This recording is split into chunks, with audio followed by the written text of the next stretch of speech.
Welcome everyone in the Del Mar Center Hall, online on Zoom, and later on YouTube. My name is Linda McCabe. I'm the chair of the Sea Ranch Forum. We started the Sea Ranch Forum back in August 1973. And this is 50 years of forums. And we are independent of the Sea Ranch Association and the board of directors. We are not an official committee or anything like that. We are sea ranchers who are interested in providing information for other ranchers and members of the larger coastal community. So yes, today we have totally invited people from outside of Sea Ranch. So welcome for people from Timber Cove and from other other places, Anchor Bay and Point Arena, wherever you're at. Okay, thank you. Safety first. The exits over the doors are in case you need to leave quickly. There are bathrooms and they are across the way in case you need them. I don't know that we'll actually have time for a break. So if you need to use them, please use them. Hopefully we will never need to use it, but there is an AED and first aid kit over here, okay? I have been the host of the Sea Ranch Forum for the meetings that have started since we started back in 2022, but today it's going to be Barbara Schultz.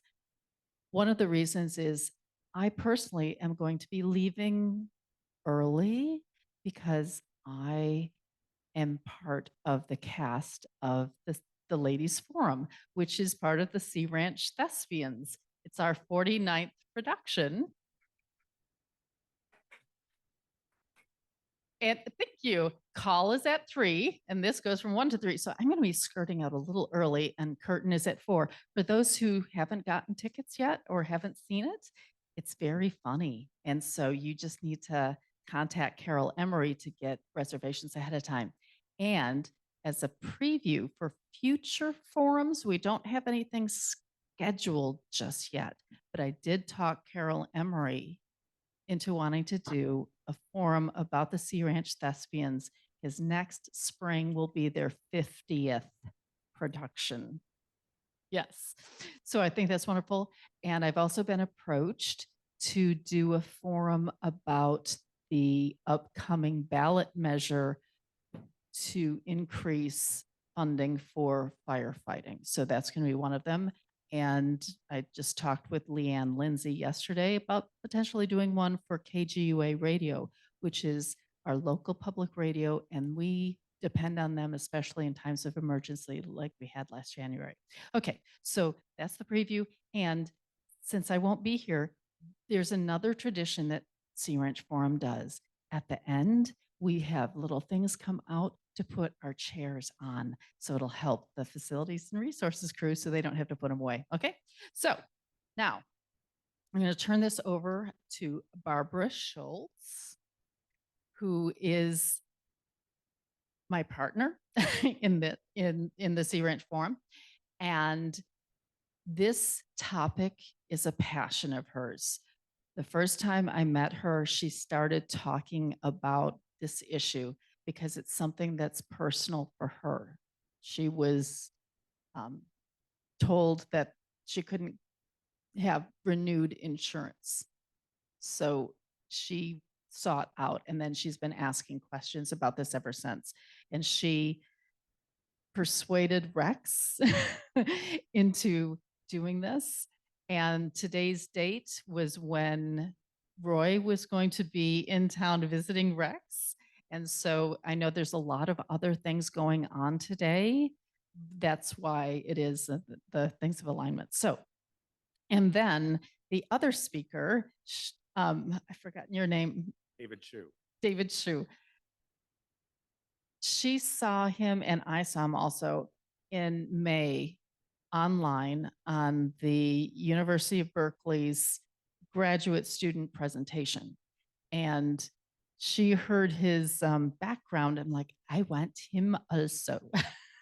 So she approached him and talked him into that. So there have been some suggestions that we should have a consumer advocate regarding insurance. This is not a one and done topic. It's not like we're going to solve everything in 2 hours. So if there is anyone here that knows of someone who is a consumer advocate and can come here and speak to us for free, because the Sea Ranch Forum traditionally has never raised any funds or spent any funds. And if you know someone or friends with them and they're willing to come here and you'll like house them and have them stay overnight and feed them dinner, stuff like that, let us know. Maybe we can try to do that. Or maybe they could do it on Zoom, but just saying. Okay, so now Barbara is, her background, she has a BA in journalism from Berkeley and a master's in organizational leadership from the Graduate Institute in Connecticut, and over 45 years of experience in the field of organizational development, including team building and strategic planning, and a specialty in leading large-scale change at both the corporate and community nonprofit levels. I'm going to lead it over to Barbara. Thank you.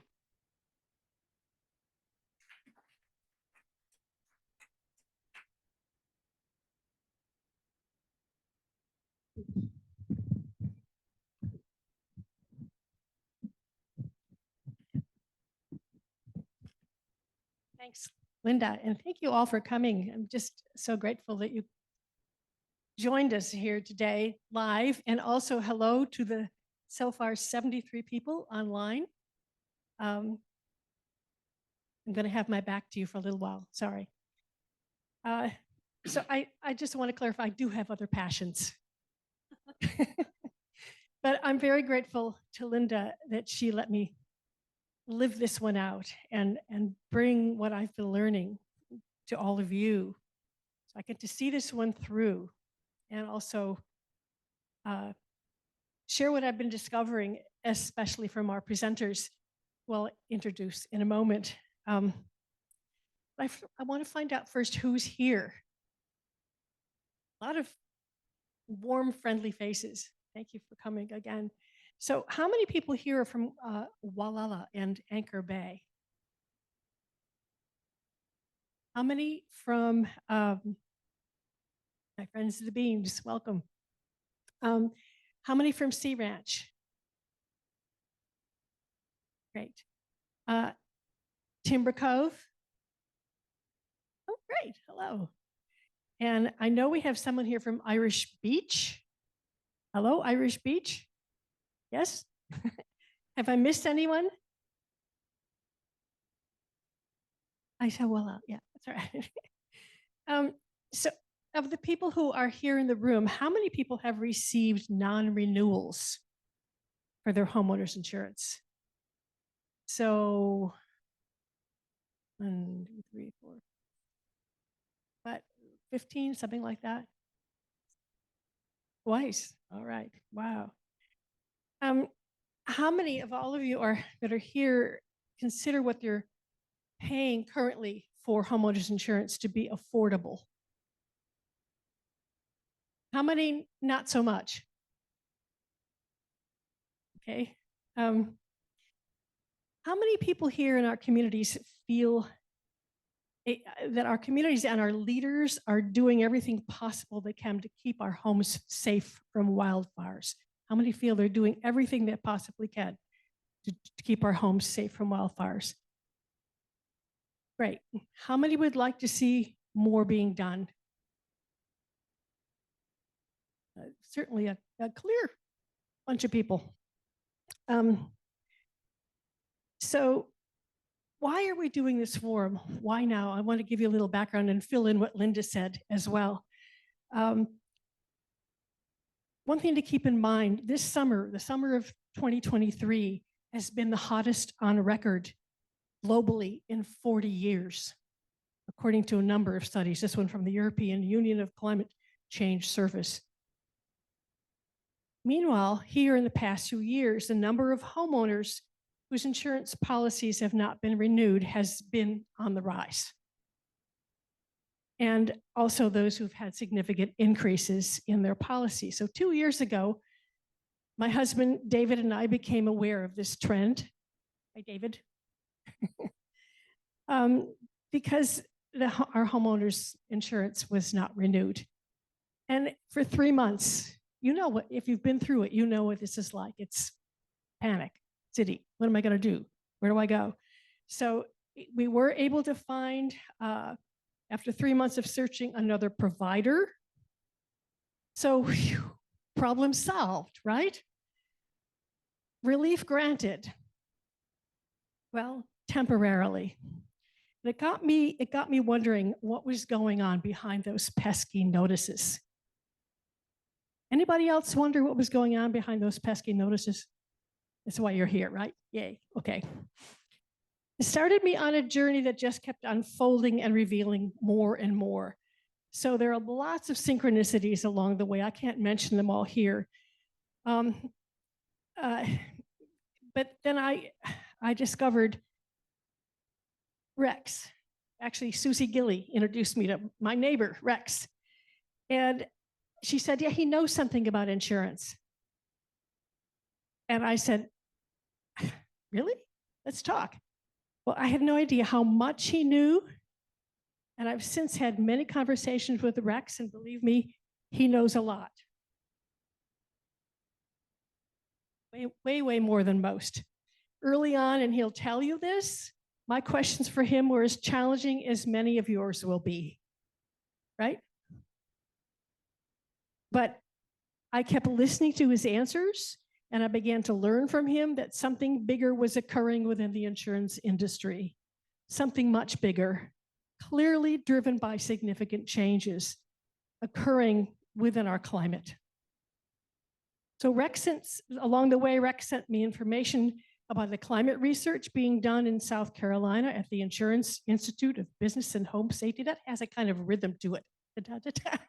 With Wright, his colleague, and who is CEO there. He'll tell you lots more about that. And around that time, the idea of a forum began to take shape. So I sent a proposal to Linda, and she agreed that we could move forward with it. Thanks, Linda.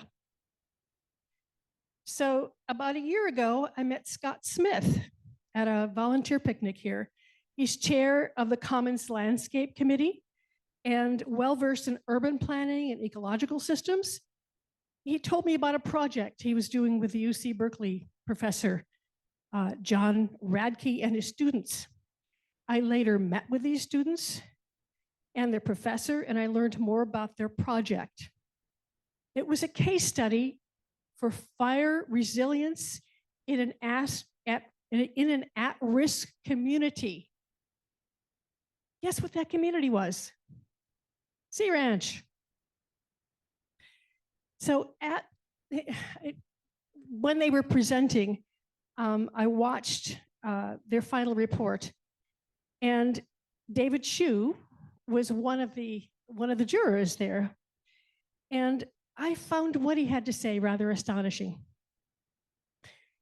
He clearly knew something about this community, and it turned out he lived here for 10 years. Back in, what were the years?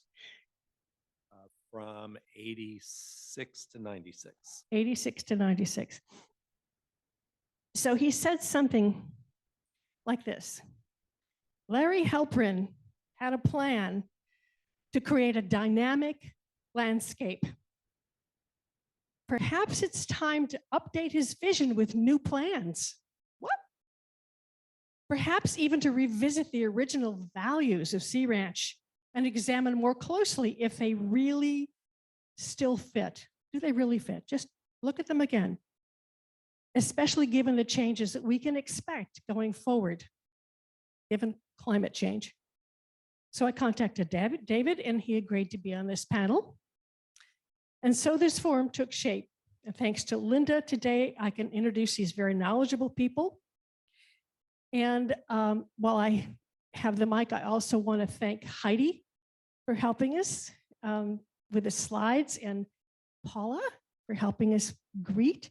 And she brought brownies or blondies. And Jay, who we couldn't do this without. Thank you, Jay. I hope I haven't missed anyone.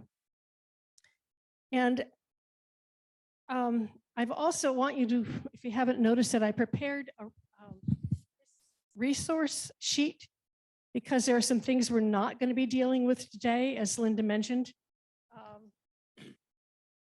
Home hardening, we're going to talk about, but it's not going to be emphasized. Great. What to do when you're denied a renewal policy, how to find an agent, that's on Nate's list. That's on this resource list. Outside of what's in our state insurance commission, we're not going to specifically be talking about consumer advocacy, but yes, perhaps at another forum. Rex, you'll be delighted to come back, right? Good. And also, I hope that these resources will be available to you on the forum site. So this is going to be a long, probably go longer than 3 o'clock. We're doing pretty well. It may not end right at 3. We want to hear your questions. We want to answer as many as possible. If we miss them, if we miss questions from the people online, please email it to the forum list and we'll do our best to get answers for you. And that's all I have to say, except that I want to introduce our presenters. David Shew. Yes, you can read what's there, but he's got a huge amount of very interesting experience. And one that's not up there, he was fire marshal in Napa for the city of Napa, is that right? No, the county of Napa. The county of Napa, right. And he's now currently working, taken all this experience and brought it together to offer consulting services to insurance companies and communities like ours and other people. A lot of people. So he's going to talk about the history of our forests, forest management, etc., and some surprises. He's always surprising what this guy has to say. Roy, also a tremendous background, including having worked for FEMA. And he'll tell you about the work he's doing for IBHS. And he's going to be talking about researching climate change at IBHS for the insurance industry. And then Rex, our neighbor, terrific background, including terrific legal background. Comes in handy. You'll hear it. He's got a great way of presenting things in a very specific and very articulate way, which I deeply appreciate. He's going to talk about how insurance providers in California are responding to climate change. Also, you've probably heard the breaking news that from the governor's office, that the insurance industry is, they're going to be making some changes. So he's going to fill you in more on what's going on at that level in our state. So this forum just happens to have fallen at the time when that came down 2 days ago. So let's get started. David, it's all yours. Well, thank you very much for that wonderful introduction, and thank everybody for being here, both in person and online. Really appreciate the attendance, and I think we're going to have some interesting discussions this afternoon. And I think I want to, what my slides are going to start out as soon as they come up here is I'm going to be starting off the forum here by giving us a little perspective. I want to talk a little bit about the history and what got us to this point. I mean, primarily this discussion all afternoon is going to be talking about wildfire and the fact that we have chosen to live in a natural wildfire environment. And that wildfire environment has changed rapidly extremely rapidly over the last 5 to 10 years.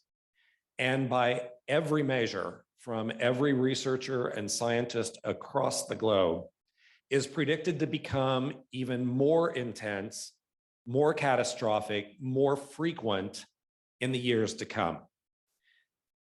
I don't want to try to be the doom and gloom guy here that is saying the sky is falling and all that kind of stuff, but I'm kind of going to do that a little bit because I don't think we have the luxury of ignoring it. I also don't think that we have the luxury of ignoring what the science and research is telling us, and quite frankly, what we're seeing occur before our eyes, and pretending that it's going to happen to someone else. And maybe it won't happen here. We'll get lucky, skirt by it, and we might just luck out. I think that the reality is that we have to assume that fire will occur again in the future. And I say again because this landscape that we live in, that was chosen to be the Sea Ranch, is an environment where fires have historically burned for millenniums. It's not unusual, it's not unheard of, and fires have always burned here, primarily before human intervention or human occupation ever came about. We know that from deep research, the ecologists, everybody knows all about that. And one of the things that has been well understood for quite a long time in the fire community is that fires have a tendency to come back where they have burned in the past. And because we know that fires have burned here in the past, we have to assume that they will return, and they will return. It's not a question of if, it's only a question of when. And in light of the changing environment, the climate issues that are contributing to those changes, and we've all witnessed it all across the globe. Just in the last few years here in Sonoma County, the Tubbs Fire, the Kincaid Fire, the Atlas Fire, the Paradise complex, the Camp Fire. We've just witnessed horrible fires that have been burning in Europe this summer. The worst fire season that Europe, the EU has recorded since they started keeping records on fires. And of course, we can't forget Lahaina all of a sudden. And that's just sort of the tip of the iceberg. The millions upon millions of acres burning in Canada, the millions upon millions of acres that burned in Australia just 2 to 3 years ago, South America, Africa, Asia, the entire globe is being affected by this. And we can't assume that we are immune from it here at the Sea Ranch or on the coastal areas. And I'll get into that a little bit more. So I just want to go ahead, and that's my background. I worked for 32 years, actually. Does it say 32 years? Yes. I actually started my fire career here at the Sea Ranch. When I moved here I was an architect, and I moved here to design homes. And I worked for Dan Levin, if any of you remember Dan Levin as the architect. And he was the volunteer fire chief for a long time. And I thought that looked like that was kind of fun. And I joined the volunteer fire department, and one thing led to another. And oh my goodness, some applause back there. But one thing led to another, and I ended up spending 32 years with CAL FIRE, ending up my career in the state fire marshal's office, overseeing the statewide fire prevention programs such as defensible space inspections. We created the land use planning program, what is now called the DINS program for damage inspection, where we collect data from structures that are damaged or destroyed by wildfires across the state. And it is the largest database in the world of structure impacts on wildland fires. Through all of that, I went to many, many emergency incidents and watched a lot of fires happen. And suddenly, when I retired, just a couple of months before the Camp Fire destroyed Paradise, I wasn't willing to walk away from it. I live in Napa, California, and we were hit very, very hard for the last 2 to 3 years. And I just couldn't say enough's enough and I'm done. What happened is that this unique background I have from being an architect and understanding design, buildings, land use planning, and then working for 30 decades in the fire service has suddenly collided those two backgrounds. And I find myself in a bit of a unique position being able to look at wildfires across the landscape and what's happening and how they're impacting us in our built environment. That's where my real background lies. So I want to share with you some perspective and give you some historical background as to why we got here. Next slide.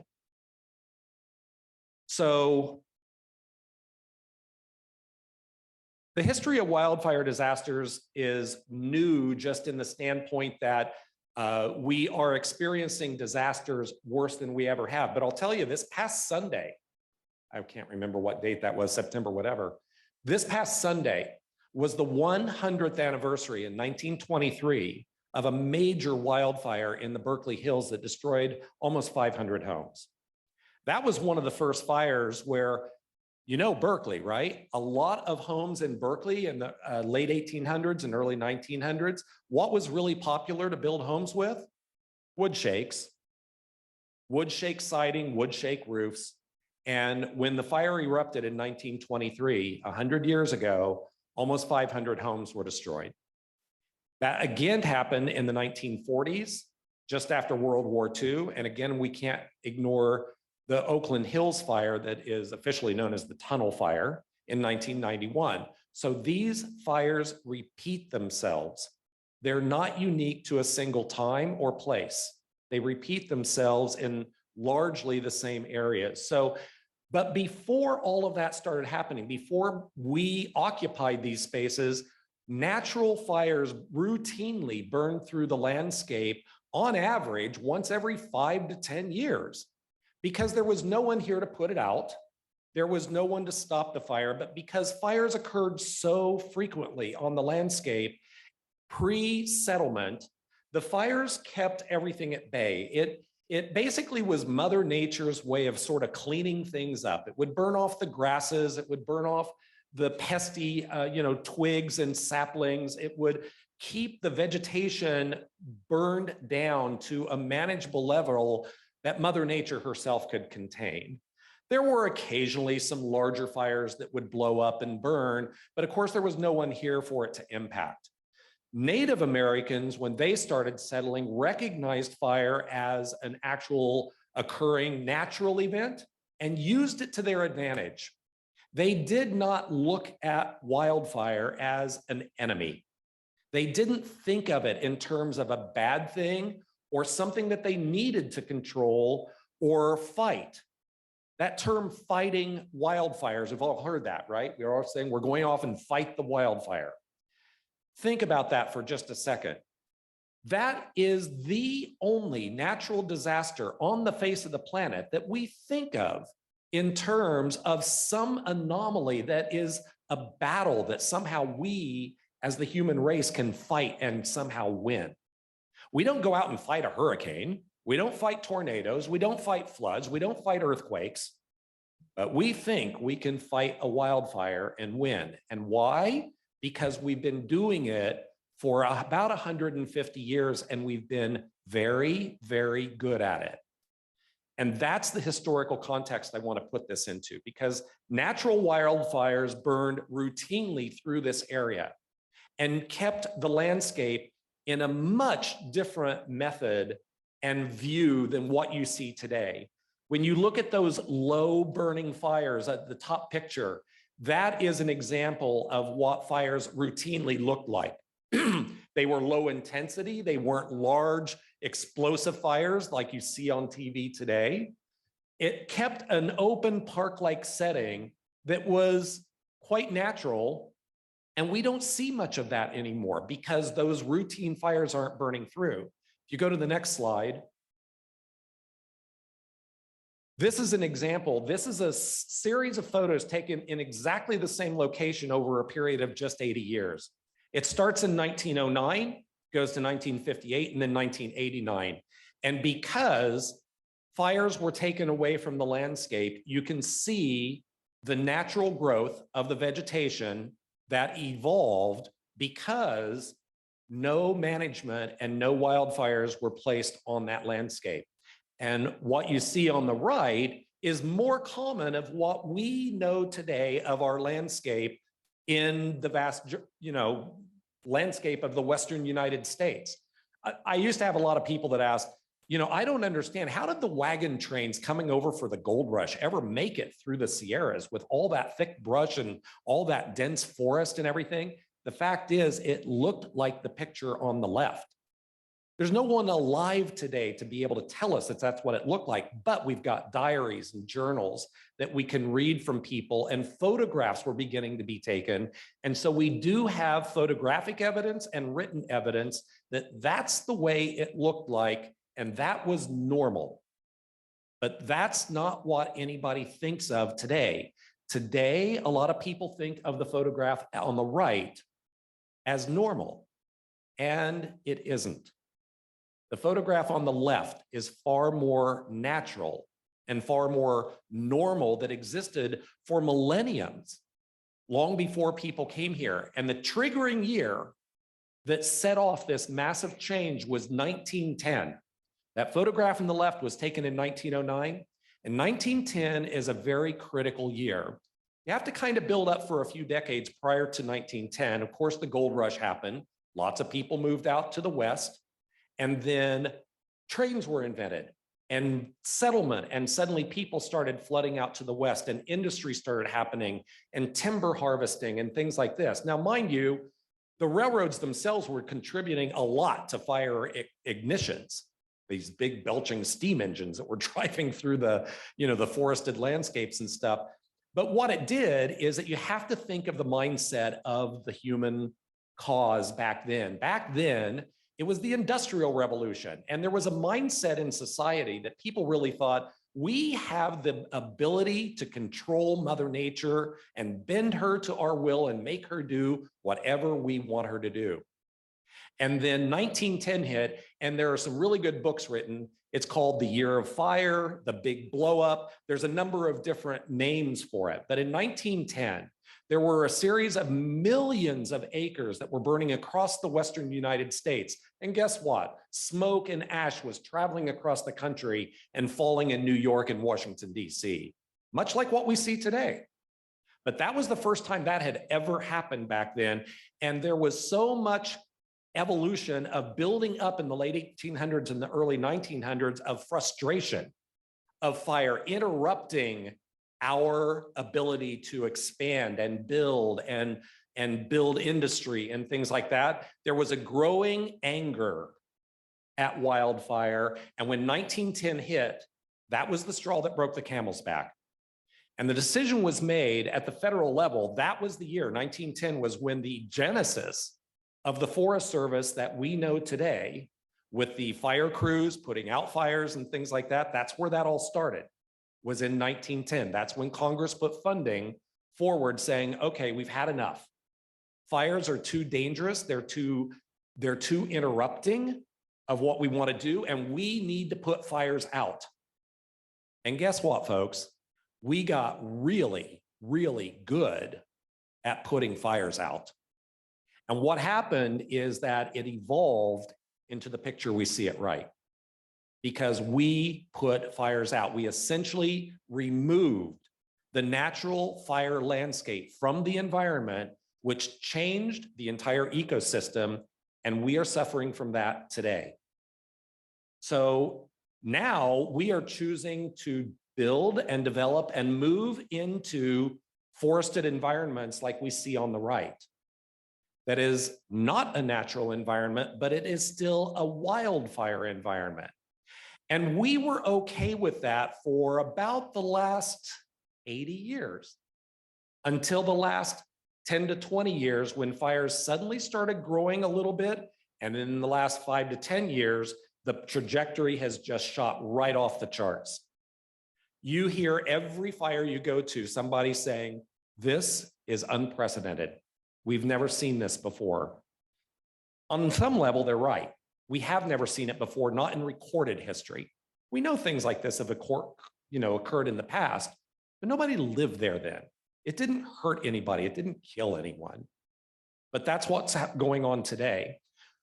So the genesis of this forum is talking about how do we address the issues and the reality of us choosing to live in this beautiful, wonderful environment with the reality that everything has changed and our historical perspective of our guidelines for how we chose to live here back in the 1960s may not be relevant to what we are seeing affecting us today.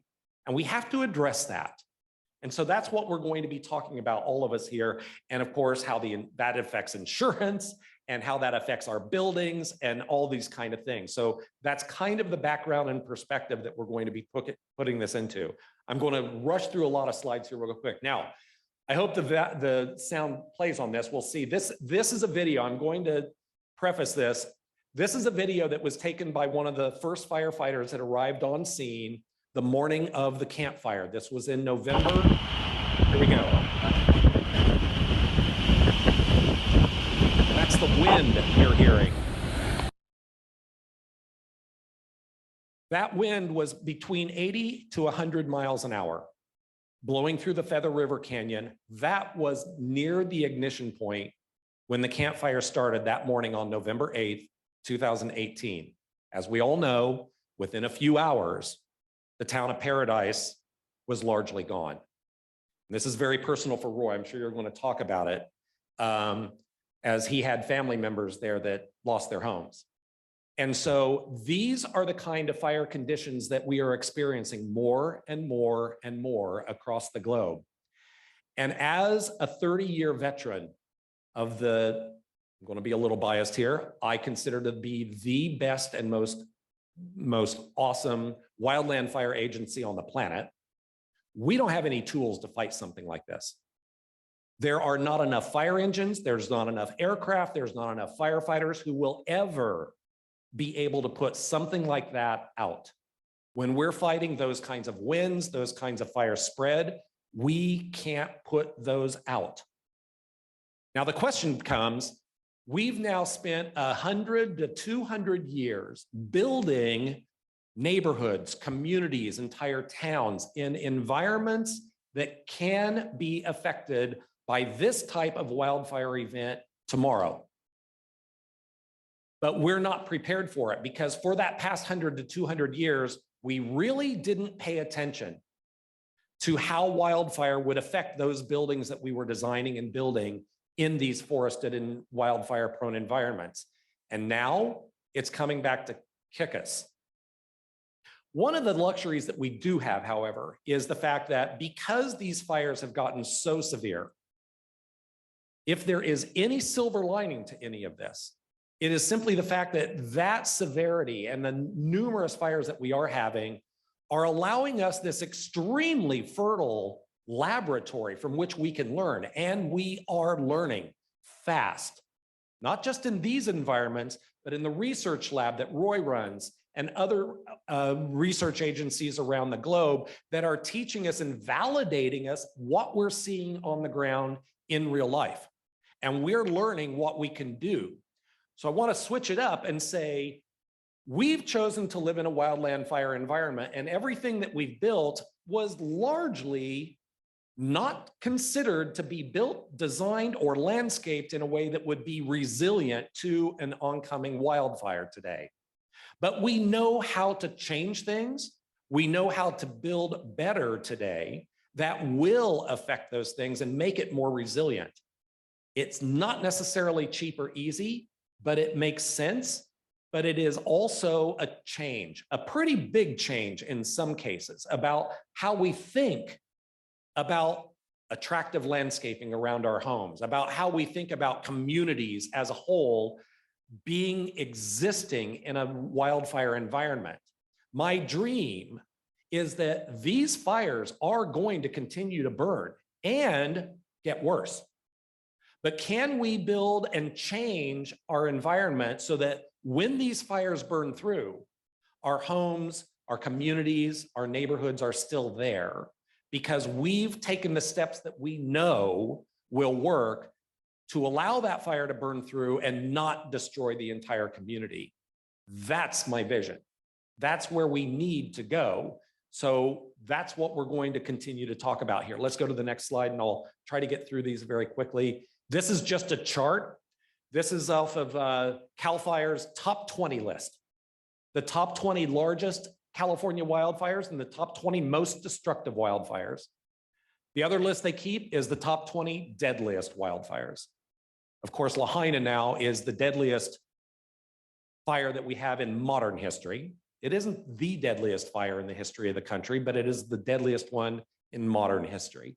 But you can see the largest fires from 2010 through 2019. Look at the numbers from 2020 to 2021. Almost 70% of the largest wildfires that we've ever experienced have all occurred in just the last 2 to 3 years. The most destructive fires have all occurred in less than 10 years. So we know that these fires are going on. This is an anomaly, folks. This is just data that we don't have the luxury of ignoring. Next slide. This talks about, this is from the DINS program. This is the damage inspection records that we have from the state of California. It shows a total, that number down there in the yellow, 56,042 structures, and that's as the end of 2021. And that's only from the end of 2014 to the end of 2021.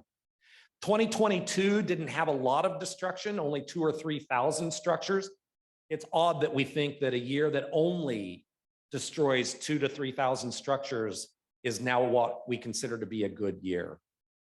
But that 56,000 number by the end of 2021, when you look at the number of structures destroyed, it was 51,522, and 70% of those were residential. And what this number does is it tells us that if a structure ignites in a wildfire today, you have less than an 8% chance that your structure will survive. It's just the numbers, folks. I'm not making this up. This is what we're seeing today. Next slide. And when you look at this, it ranges between 90 to 95% of every structure that ignites is going to be in that destroyed category. And we consider destroyed of being 50% or more damaged. Anything above 50% damaged in the structure, we consider to be destroyed because it's largely not capable of being repaired. It'll be bulldozed and rebuilt. So these are just the numbers. This is what we're seeing. I'm giving you some statistical data. Go ahead. Very quickly, this is day one of every firefighter's academy. How does fire work? You have to have 3 things for fire to even exist: oxygen, heat, and fuel. You take any one of those 3 away, the fire goes out. We can put water on it to take the heat away. We can remove the oxygen by smothering it with foam, or we can remove the fuel and the fire goes out. Any one of those 3 goes away, the fire goes out. That's basic chemistry of how fire works. Next slide. The same thing, we have a wildfire fire behavior triangle, and it's kind of the same thing. The 3 primary factors that engage wildfire as it burns through the landscape is topography, weather, and fuels. We don't have any control over topography. We're not going to come in and re-landscape the Sierra Nevadas. We're not going to re-landscape the coastal hillsides. They are what they are. So we're not going to change those. We also don't have any control of the weather. I can't control when the wind blows or how fast. The one element out of these 3 that we have control over and we get to choose is the fuels. We get to choose what kind of structures we build, what materials we build with, how we detail those structures, where we place them on the landscape, how we landscape them, and how we maintain them over time. Those are our choices. We get to decide that. And you can decide to do things that will be fire resilient or not, but you get to make that choice because it is a choice. Next slide. So the 3 ways that fire is affecting structures boils down to, again, 3. You see a common theme of 3 here, right?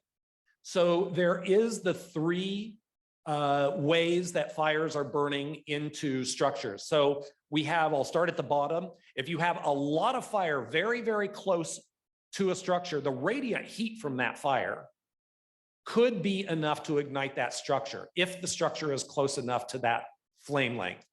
Or you could have direct contact. The flames itself find a path to work its way right up to the structure. It could be vegetation, that it just burns the vegetation right up to it. It could be bark mulch that burns right up to the structure and burns the structure down. It could be a wooden fence that catches on fire and burns up to the structure and burns the structure down. There's lots of different paths, but the direct flame and radiant heat are two of the ways, but the number one cause of structure ignitions is from embers. I'm going to let Roy talk a lot more about this because that's his deal, but the embers are the primary course. I need you to remember that because that is the primary fight that we need to figure out. How do we protect our structures so that when those embers hit, the embers can't find a way to ignite the structure? That's what our challenge is. So we need to think about that. Next slide. So again, this is just going to get a little bit, the choices that we make. If we were to put this in perspective here on the landscape and sea ranch, the decisions you make about how you apply these features to a home in the meadows, as opposed to a home up in the Timber Ridge area, are going to be completely different. The same principles apply, but because the factors, the topography, the vegetation is all different, you need to apply these in a little bit different thing. Similarly, if you have low density, if you've got a very large lot with nobody close by, you have the luxury of doing different things than if you live in a neighborhood where the homes are close by. There's different decision-making processes that have to be dealt with depending upon the density of your structure. Next slide.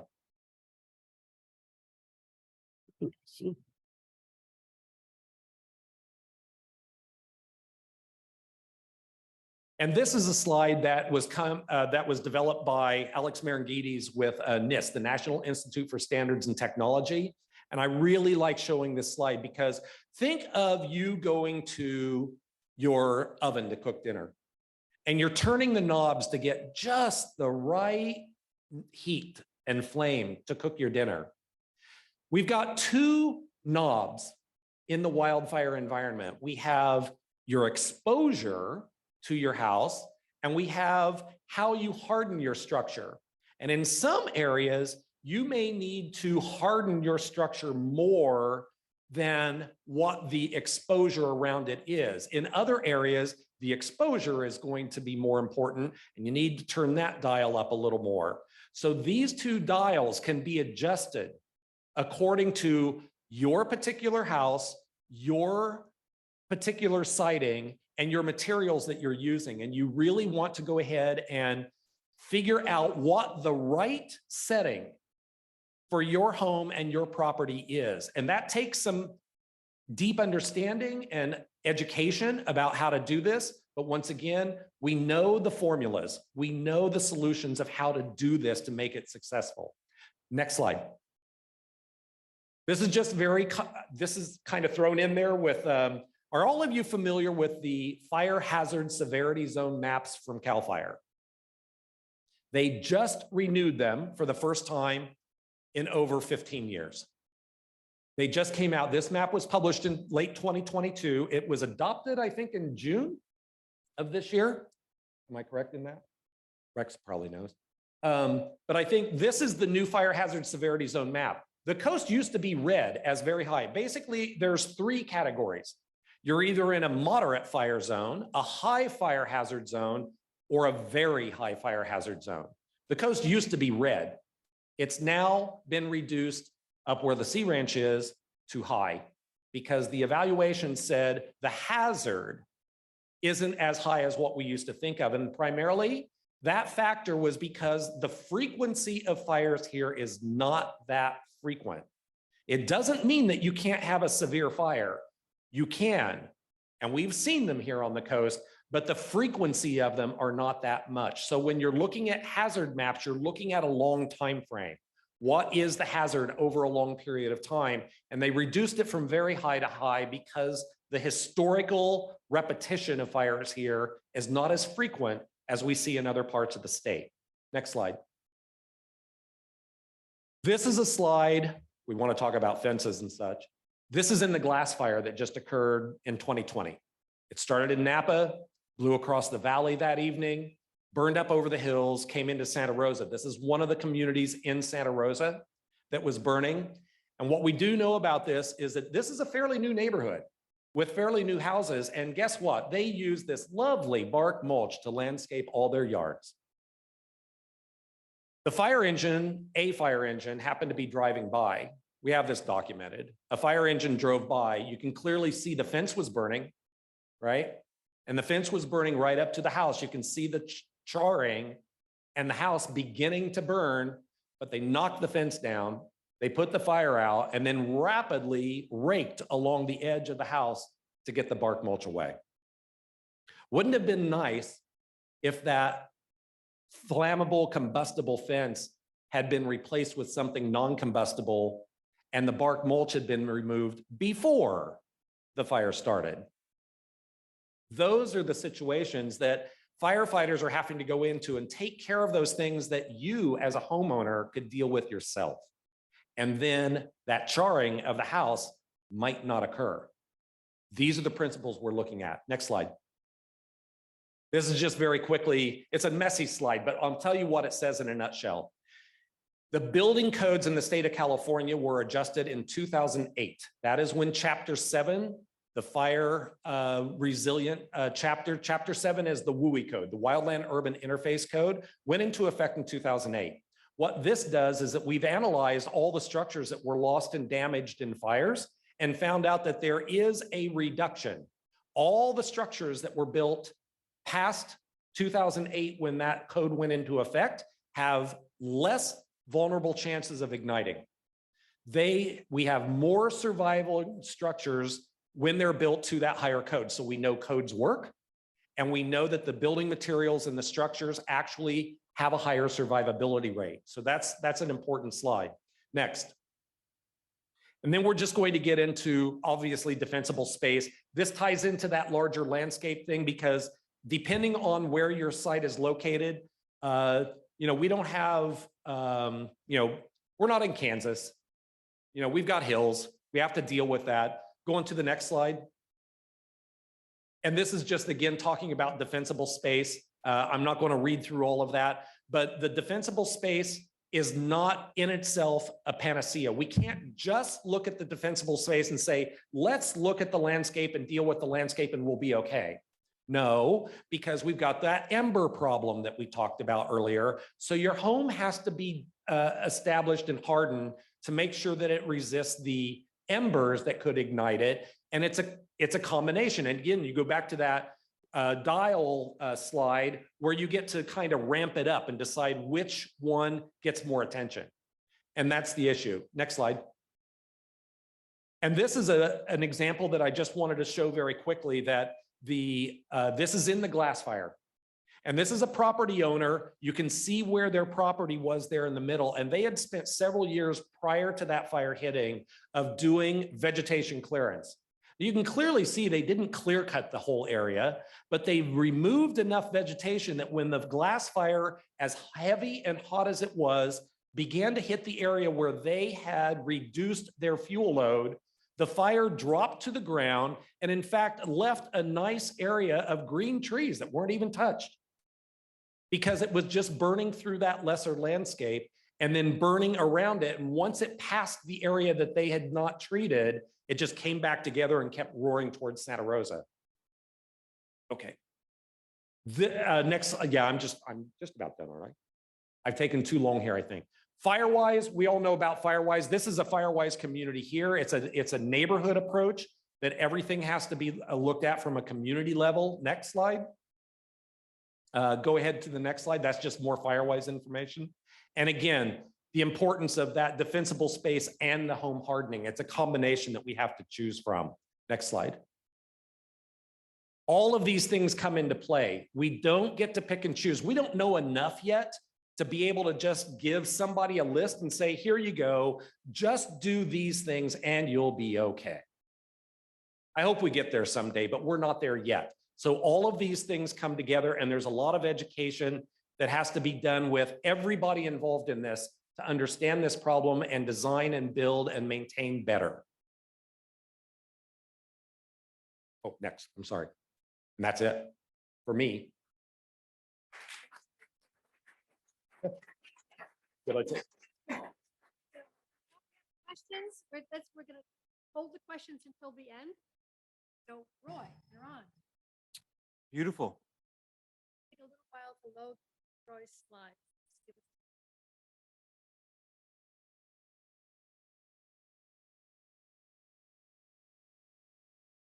I could talk through the absence of slides, or I can let you breathe. Take a 2-minute break. Feel free. Won't take it very long. A lot of interesting slides with videos embedded in them. So here we go.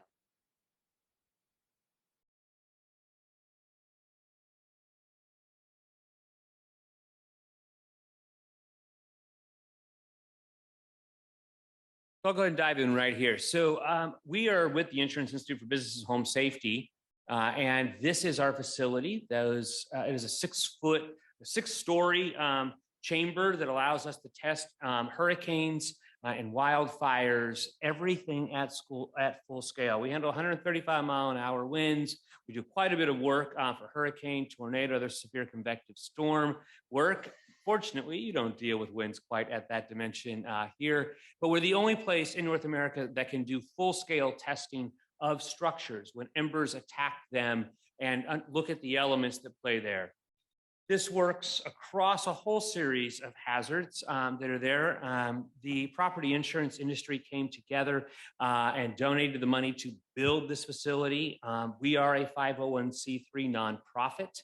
Everything that we do is then given to the public for their use, but on an ongoing basis, there's a combination of field work where we go out, whether it's on the hail side, the after action work that plays out on wildfires, as well as post-hurricane. Always looking at the place, what do we see in the lab? What do we see in the field? Move those pieces back and forth, and particularly after wildfires, apropos here, looking at what was destroyed and specifically what is surviving. We'll focus today on the wildfire dimensions of it. And these losses continue to grow. You know that. And in fact, in some ways, there is now this collision of elements by which risk that has a price is meeting risk of potential loss of your own home, that is meeting the increases that we're seeing in wildfire. Wildfire season in California has gotten longer. It's not that there's less preset, it's compressed. And so these absent the atmospheric river season of this past year, we're seeing this play out, and it's making things more tender. So he mentioned the most destructive fires. I want to show you across the state where these pieces play. And there was this acceleration that happened in 2015. And I highlight this because California has been a leading voice on climate change and driving attention in this space.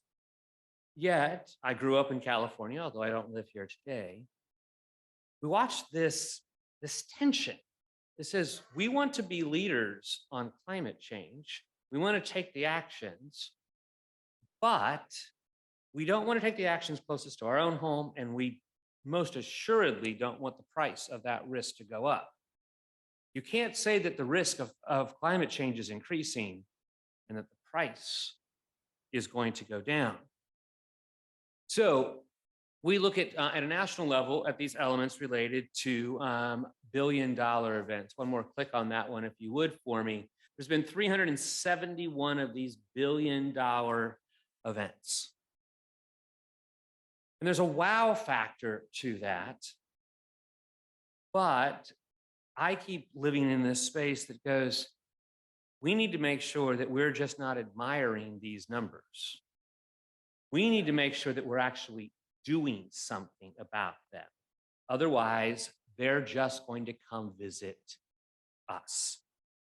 So I want to look down two lines of this. I want to talk about the parcel, and I want to talk about the neighborhood community levels. I want to talk specifically about the science we have and how we apply those pieces together. So I'm going to start with the home. We spend most of our work on the home because as the insurance industry has funded our work in the past, they're concerned about the point by which fire, hurricane, other things invade the built environment. And even 5 years ago, if I was in this room with you all, we would have given you a long list of really good things to do. And you would ask me, well, which ones matter most? We would say, that's a really important question. We don't have the answer for that. Today, we do. If you'll click to the next one, we have packaged all the elements of the parcel piece, something we call the wildfire prepared home, and it comes in two levels. I'm going to talk through these three boxes. These are not a menu. These are a system.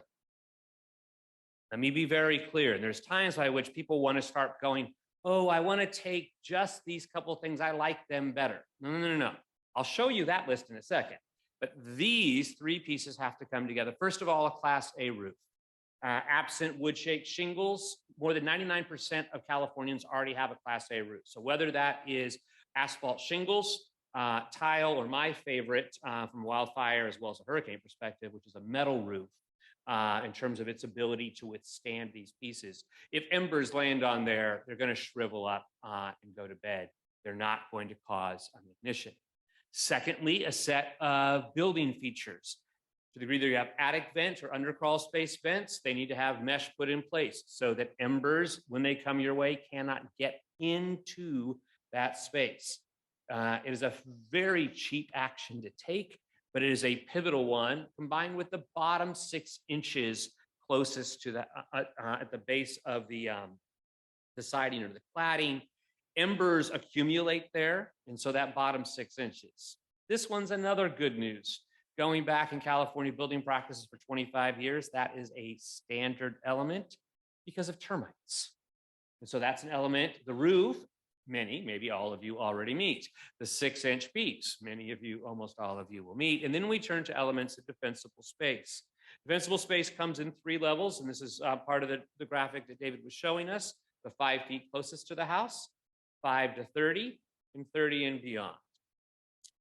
30 and beyond usually sits in a commons kind of context, but 5 to 30, we want lean and green.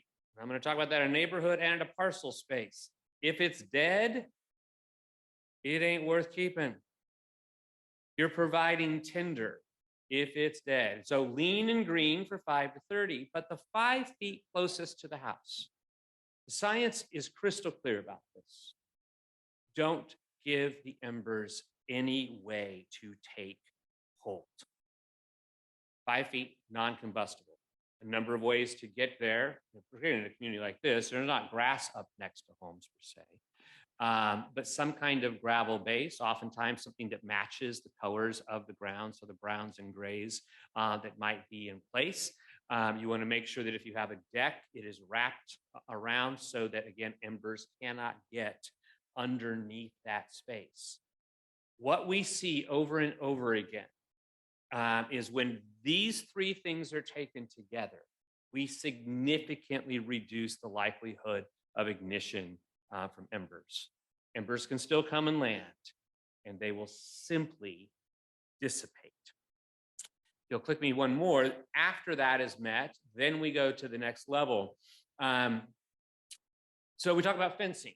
Wood fencing is problematic, but I'll tell you the real problem is the 5 feet closest to the house or closest to the structures. I don't think there are many fences in the community among houses, but other places there might be. It's the 5 feet closest to the structure that needs to be a metal piece. You then look at non-combustible siding, how you deal with your eaves. Open eaves are usually where the fire first hits the house when the embers are torching what's underneath it. It's a standard way of constructing out here in the West. oftentimes very, very dry, old plywood that's extending off that end that is receptive to those pieces. You can look down those elements in terms of ultimately how you can move things farther and farther away. This science informed the actions that Commissioner Lara took in this space. And we'll look at these two pieces. There are ways to get designations on both of these where you can get it verified, but take me to that one with next slide, this one right here. So on the white words are the ones that Nick keeps wanting to move. I'll let you keep playing a flutter with it. It'll be fun. You can quickly look down these pieces. We will give you PDFs of these slides that you can be able to look at, but there's great alignment that happens between those pieces. You can let it stop there and do what it's going to do. But I'll tell you, as I work with insurers, there's a trust but verify reality. They need to know that it's actually done. So when we do this, we let people start by doing a self-assessment. And they mark all of the things that are true about their property. You know, when we show up, it's not true. Oh, there's no bush within 5 foot. Well, except for the ones that I'm not going to move. We've enclosed our deck. At least we plan on doing it. And also, it's well-intentioned. I don't think they're explicitly just trying to defraud us, but you're in this kind of disconnect. Are you willing to take the actions? So let's look at some of the specific science pieces that are there. Given this next slide, we start looking at embers. And oftentimes embers they might be, you think of them as a spark from a marshmallow or something at a campfire, but they're often just the size of a quarter or so. And they are regularly the size of the palm of your hand. And they pick up and loft a half mile consistently. These embers come, yes, from the forested areas or some of the wildland, but the most formidable of these embers come when fire gets to the first structure, because then the structure begins to create these embers, and those embers pick up and loft. So we spend so much attention to the embers and what's closest to the house because we want to keep the structure from igniting. That structure becomes so much of what moves forward. I talked about the bottom 6 inches of the home a little bit earlier. Look right there at the very bottom there. It's a little bit bled out by the light, but you literally begin to create a wind vortex right at the bottom of the structure. And that's where embers will come together. Take me to the next one, please. So we know by reducing the woody vegetation cover that's immediately adjacent to the house, we can see a 40% reduction in the kind of ignitions. Next one here, we look at elements related to overhang of the tree. And this I know is fighting words. I've been walking in the forest today. It's beautiful, I understand that. Right at the structure, the overhang of the structure. When fire goes into areas where that is, 87% of the homes that have overhanging trees are lost. 83% of homes with any kind of vegetation touching are destroyed. We look at this from a couple of different directions. And I've been walking through some of the Douglas firs here as well as some of the redwoods. And there's some ongoing analysis on this piece. In areas of California where we're dealing with oak and the like, it is crystal clear. There's no way, no how. There's so much duff and pieces. So there are others that are more expert on trees than I. Many of the redwood types will lose 85% of their needles in any given year that they just shed. That's creating a tremendous amount of organic material that is there. It's natural if you can just keep it away. But this particular thing, as we look at the very old trees, is something that we're looking at the science on and where it is at. What we know is if you can keep it 5 feet off the overhang in terms of the canopy, you make a big difference. And that part is not in question. We'll watch then how these embers work and fly. So this is a more suburban context, but it comes from the wildland, and those embers, when they pick up, you guys have saw the firestorms from the campfire. You saw some of the things from Maui.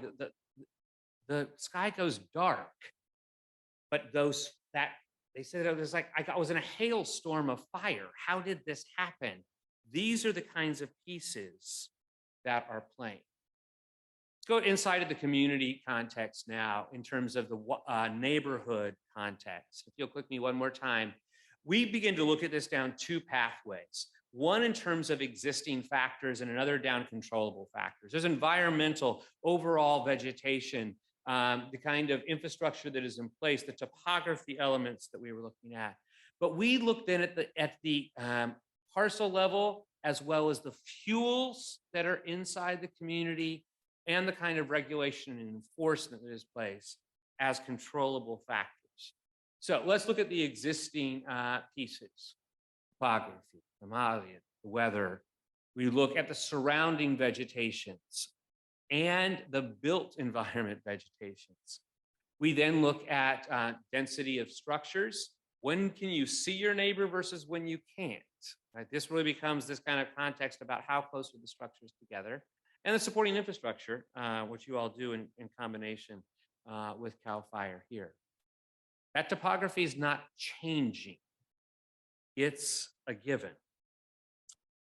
Let's go to the controllable factors. So I showed you the parcel level pieces. Then there are fuels within the community. We look at ladder and connective fuels. We look at vegetation types. One of the things we know about crown fires is, and you can see this in some of the areas that has wide scale clear cutting where the plantation piece comes back and all the crowns are the exact same height. That is a far more susceptible to crown fire than when you have variation in crown height, when you have that kind of natural piece that is there. You've got to hold that together.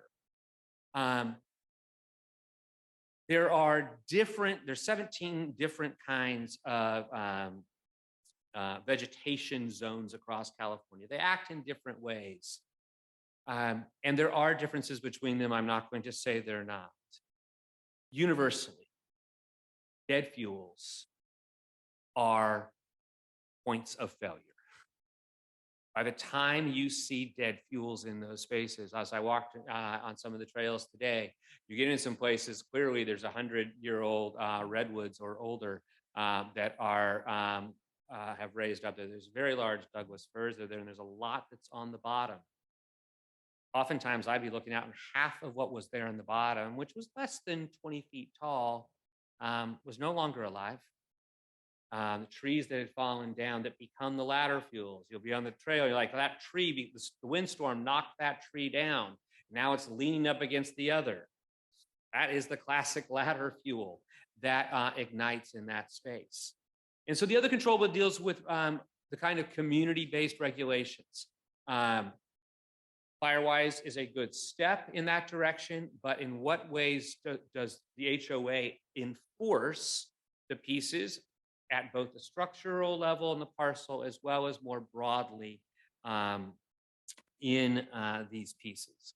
Give me to this next one here. Those vegetative and connective fuels become so much of what we are concerned about. 72% of homes with unmaintained vegetation in that first 30 feet were, this was a decade ago they were seeing it. We're seeing it more intense now.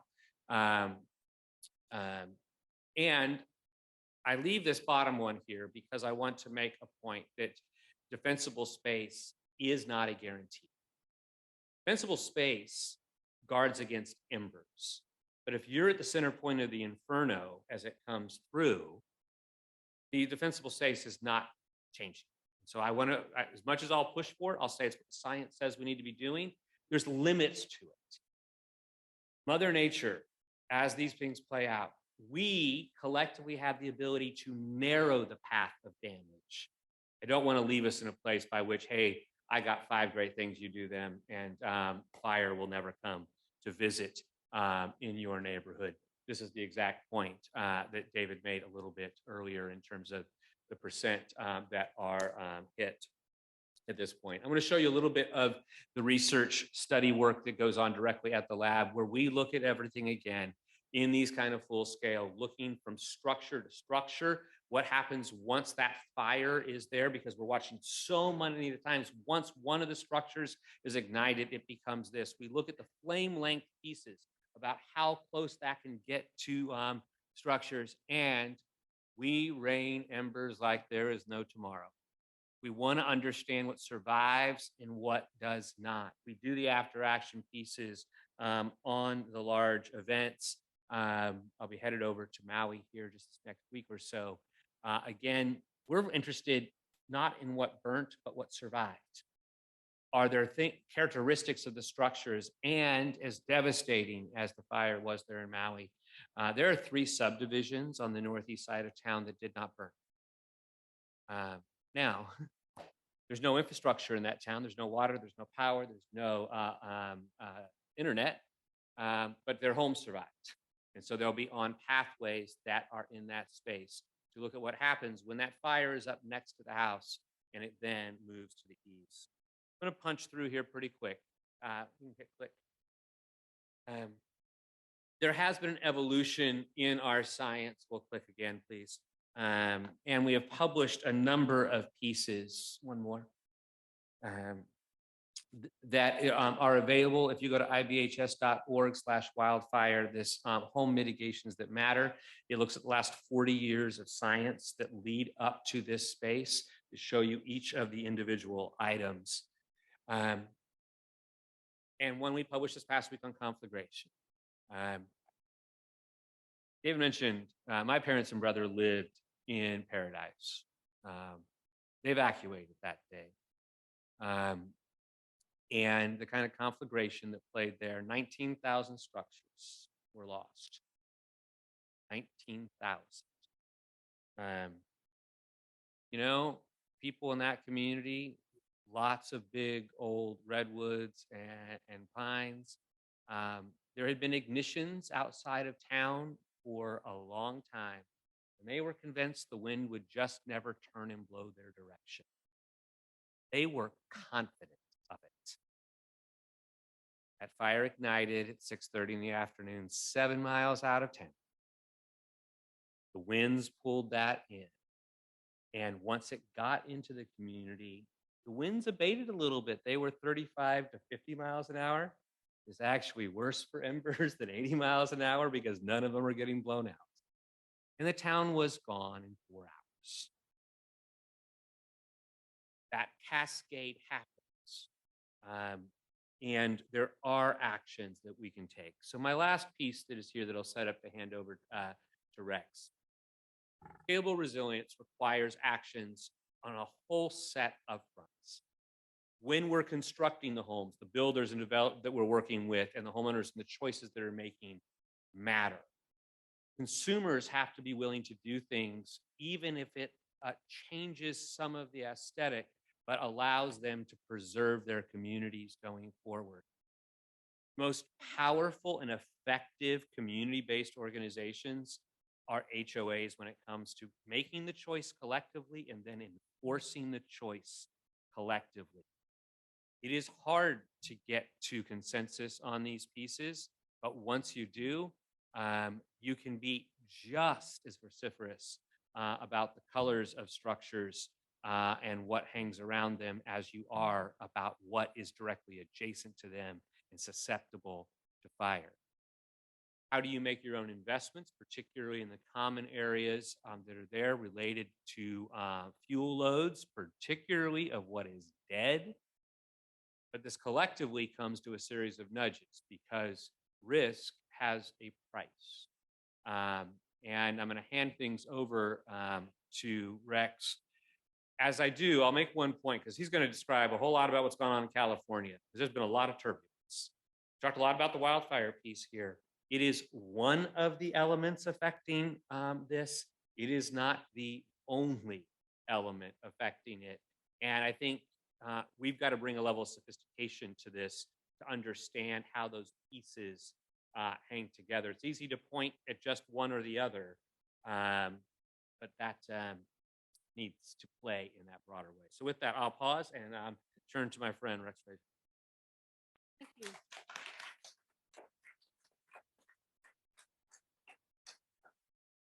All righty, thanks, everyone. My name's Rex Frazier. I'm an aspiring full-time sea rancher. Uh, we're maybe up to 2 weeks a month now, so we're excited. We built our home, luckily, just around the, well, we signed all the contracts before the 2017 fires, so we were able to get our home built, but I can't imagine how difficult it is to build a home now. And we live at the end of Sorcerer Wood, right on a trailhead, right next to the Central Forest. So we certainly moved to this community, not just because we like the community and the inhabitants, but obviously my lovely wife wanted to retire in a coastal redwood forest. And how could I say no to that? And so we certainly knew what we were moving to. And there are some tough decisions ahead. Barbara asked me to say a little bit about the organization where I've been president for 18 years, the folks we represent. And I'll do that. And then she asked me also to talk about some key California legal provisions that may be a little boring for some of you. I'm sorry about that, but they are really driving insurer behavior. And so we do get a lot of questions about why do insurers do this or that, because from the outside, they can seem frustrating or irrational, but there is a legal framework that is driving that. And so, oh, here we go. What I'll do is also, give you a little information about how I think insurers are catching up to the new reality that Dave and Roy have been describing, because it is very different. Certainly, when I started at Personal Insurance Federation in 2005, I mostly talked about auto insurance with legislators, and homeowners insurance was this boring, predictable business. In the last 10 years, I feel like I talk about forest ecology or these fire issues really nonstop, because there has been a profound change in the types of claims that companies see involve foundations powderizing because of how hot the fires are. We're just see things you wouldn't have been seeing a decade ago. And then what I'd like to do is tell you a little bit about sort of where California stands compared to nationally when it comes to premium, and really how technology has changed the allocation of premium in California from low risk areas to high risk areas in a very efficient manner, but that means it's become much more painful for people in high risk areas. I'll go through the key issues that are really driving carrier behavior now, and we'll talk a little bit about how financial rating agencies are looking at California insurance business. I'll only hit mitigation a little bit just because obviously the experts are really sitting next to me on that. And then finally, I'll highlight really big developments that happened this week. So Heidi, next slide, please.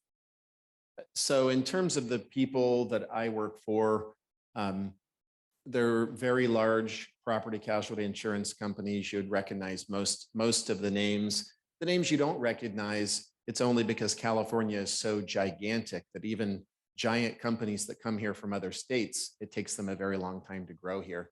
And so some of these companies are huge across America, but in California, boy, it's tough business and it's hard to grow here. But the organization I represent is almost 70% of the homeowners insurance premium sold in California. And each one of these companies is very different. They have their own unique histories and proud cultures and different financial circumstances where it's difficult sometimes to generalize about the insurance industry because each one of these companies makes different decisions based upon their capital position and various other decisions. Next slide, please. Okay, this will be quick, I promise. But the sort of 4 key legal things to know. 1, we have an elected insurance commissioner here in California as a result of a 1988 ballot initiative. That's relatively rare across the country. Up until, the insurance commissioner was a governor's appointee from 1868 to 1990. Starting in 1990, we had our first elected insurance commissioner, and that just changes the dynamics of regulation. When you've got independently elected commissioner, they're subject to sort of more political wins than the average appointee of the governor. It changes it, not to criticize it. It just simply is a change, though, I will assure you, having worked around both. Secondly, in California, we have what's called a prior approval rate making system. Again, not necessarily the way most other states do it, but an insurance company, before they change their rates, either up or even down, you have to go to the Department of Insurance. And many years ago, you would file a couple feet of paper with the Department of Insurance. Now everything's electronic, but these are incredibly detailed rate filings where, you've got, 1,400 people who work at the Department of Insurance who deal with the price control structures that we have in California. The basic rule is no rate shall remain in effect if it's excessive, inadequate, or unfairly discriminatory, and a company's investment income has to be used to offset the rate need. So as higher investment income happens, companies get to charge less rate. There's a public participation system. So outside lawyer groups can file for participation in these rate filings. And they can get awarded reasonable advocacy fees as a result of making a substantial contribution to the outcome of a proceeding. And so so they can challenge any action of the commissioner. So we have two outside law firms or legal operations that are active in this space. In the Public Utilities Commission, they have a similar system, but there's about 100 interveners there. In the insurance world, there's just two. The primary one being the man who wrote the ballot measure in 1988. And then he's been able to participate in these rate filings since then. And then the last key thing is that we have in California what's called the California Fair Plan Association. And that was formed after the Watts civil disturbance legislature passed the creation of the Fair Plan. It is a private association, but if a company wants to write insurance in California, they have to join it. And so it's called a private non-voluntary association of insurance companies. So what that means is anyone who cannot get insurance through the regular market, in our lingo, we call it the admitted market. Their companies are admitted, they're licensed to write business in California. If you cannot find an admitted insurance company, the Fair Plan there is a right that everybody has the ability to go to. And they have to sell fire insurance to you that will satisfy lender requirements for your mortgage. And they even have to sell insurance if the house doesn't have a roof. If it was the little pig house of straw in the forest, they still have to insure that property. So the Fair Plan is an absolute right to insurance. So not to say anyone should want to be there, because as a pool of relatively higher risk homes, its price is going to be much, much higher. So you never want to be in the Fair Plan.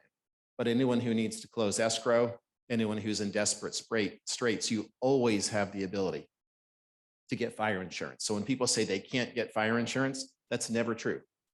You always can get fire insurance. It's just a matter of, is it in your budget? Can you, so not to make light of that in any way, but if you have a problem where you need to protect the structure, you always have a way to do it. And just like the admitted companies that are subject to price controls, the Fair Plan is as well. They don't just change their prices willy-nilly. They have to go to the Department of Insurance, say, can we charge this? And then typically it's an extended process for them to get approval. As we'll talk about a little bit later, the Fair Plan was recently granted a 15% rate increase, but that was after 2 years of trying to get that done. So obviously in high inflation times, waiting 2 years for a price change is very difficult. So those are sort of the four primary legal things I was hoping to cover. But okay, so when it comes to property insurers, as we've heard here today, things have changed.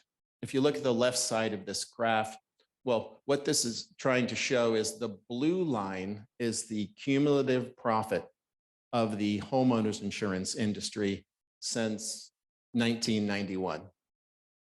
And in any given year, if it was a loss, it's a yellow bar that goes downward. And in any given year where there's a industry-wide profit, there's a green bar that goes up, and then that blue line tracks it. So you can see in the 1990s and into the 2000s, it was a relatively stable business. Companies, they would lose a little bit on the business of insurance, but with investment income, they could go ahead and make enough money and everything was fine. And we didn't really think that much about homeowners insurance. And then as we got into the mid 2000s, there was a prolonged period of time of small annual profitability on their underwriting of their insurance. And so you can see that blue line started going up and up and up. And the way our price controls work is if you have low prior losses and you have sort of steady profitability, why would the Department of Insurance allow a company to raise their prices? The answer is no. And so for the 10 years leading up to the 2017 fires, the average premium for insurance companies didn't even keep up with inflation. And that was in a very low inflationary environment. So by the time we got to 2017, companies had really been sort of flat in their premiums for a pretty long time. And I'll show you how that then made us compare to the rest of the country. But then 2017 hit. And obviously you can see the big yellow bar going down. And that one event erased all previous profits dating back to 1991. Right, that blue line that, then goes down. And then we had 18. And obviously those 2 years ended up taking away 24 years of profit. So now that's the nature of catastrophic insurance. You're a squirrel, you're putting away nuts for another day, you're saving and saving so that you can go ahead and pay for that gigantic event. So I'm not suggesting anyone should be crying crocodile tears for insurance companies.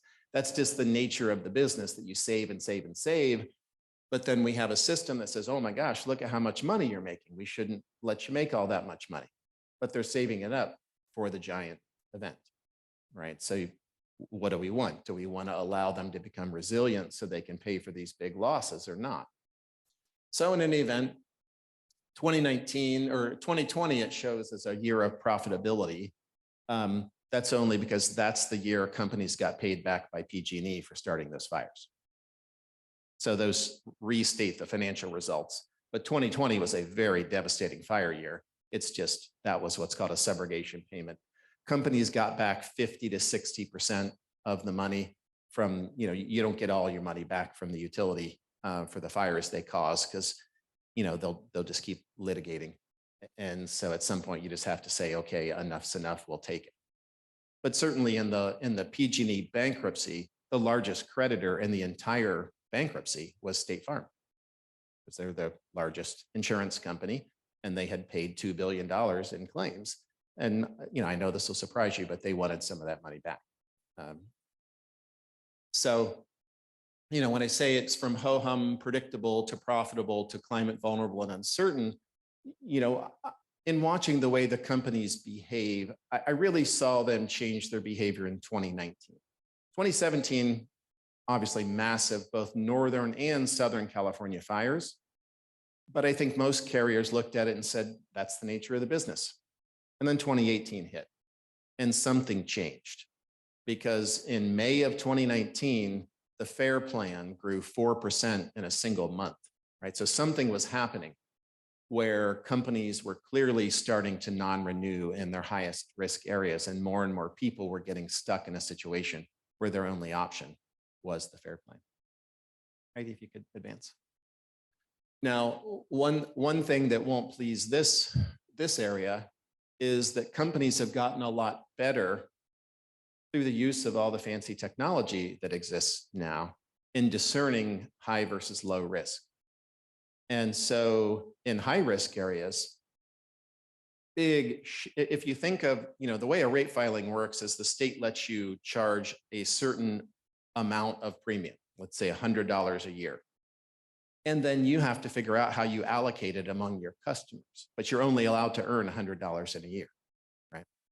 And so what has happened is companies have started allocating the premium they collect much more heavily towards high risk areas. But remember, it all has to average back out, and so they end up charging much less in low risk areas. And there are parts of the state where premiums have actually gone down We don't see it here, obviously, because we're in that, you know, red bar of higher risk. But you know, as much as we feel it here, there's other parts of the state where carriers are earning considerably less premium, and then it all average out. So if you could go to the next slide, you'll see sort of where we are in the average premium. And obviously, we're not going to recognize the average premiums here for us because we're in a higher risk area.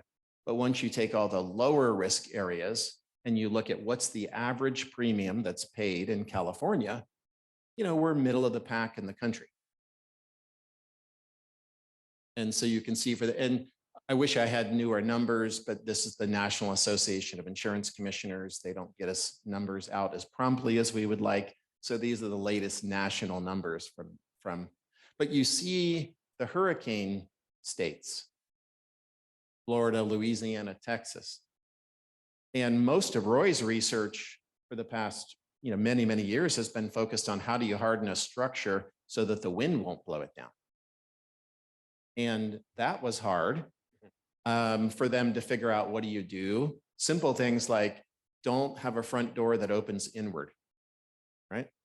You might think that's obvious, but that was a standard construction practice. And so now doors open outward, and it's a lot harder for the wind to intrude into the house and then pop the roof off. But they had to figure that out. And that took how many years? More than one. More than one is his answer.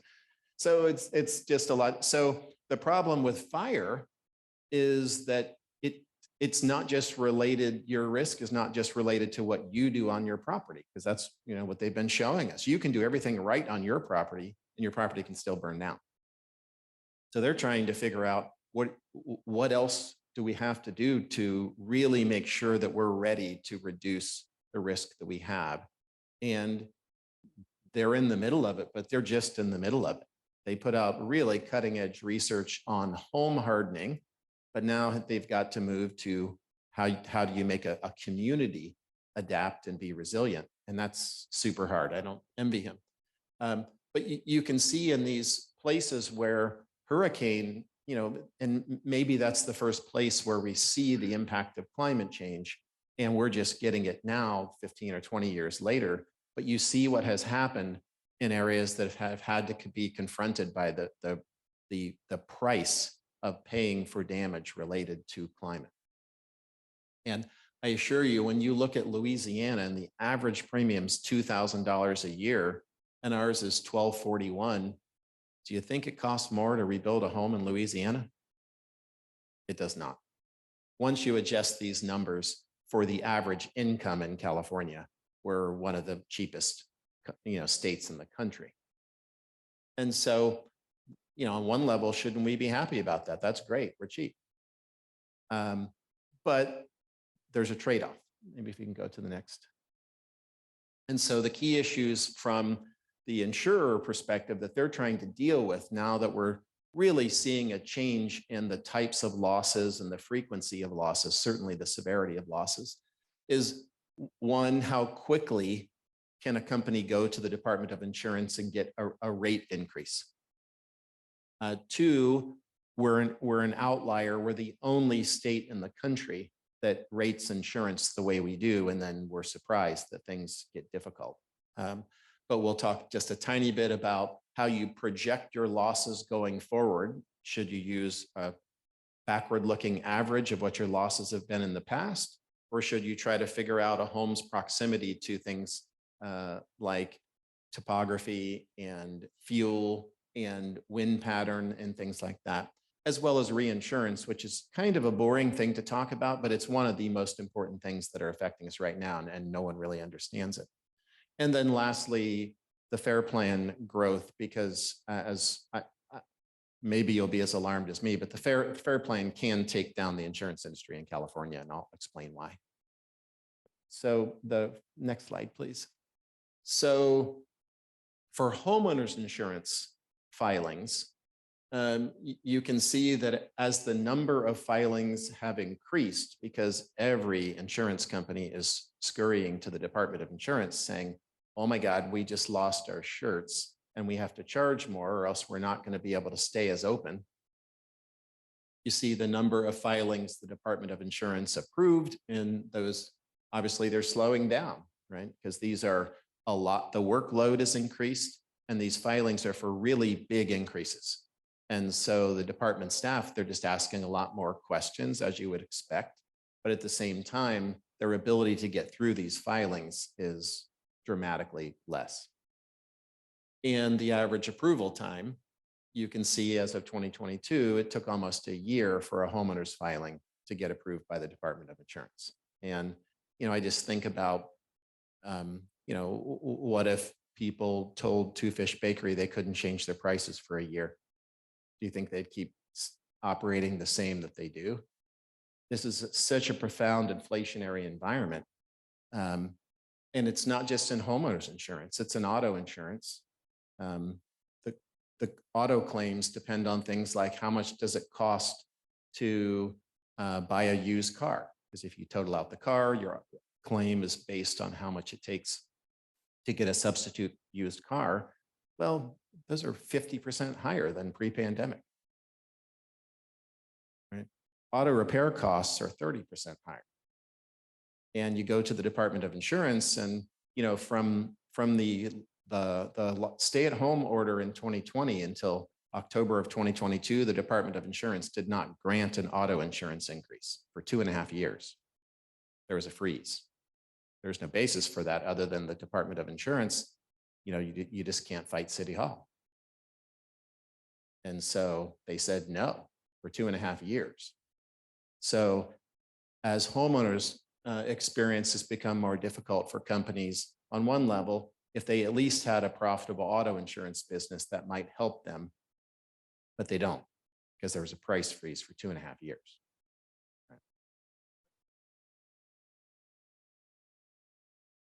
The number of filings of,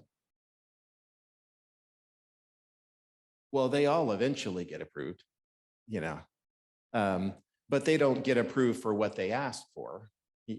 So a company will ask for an amount, like there was a recent, Farmers Insurance asked for a 24% increase, and they ended up getting a 13% increase. So, it's not just because you put a filing in with the department, you get what you ask for.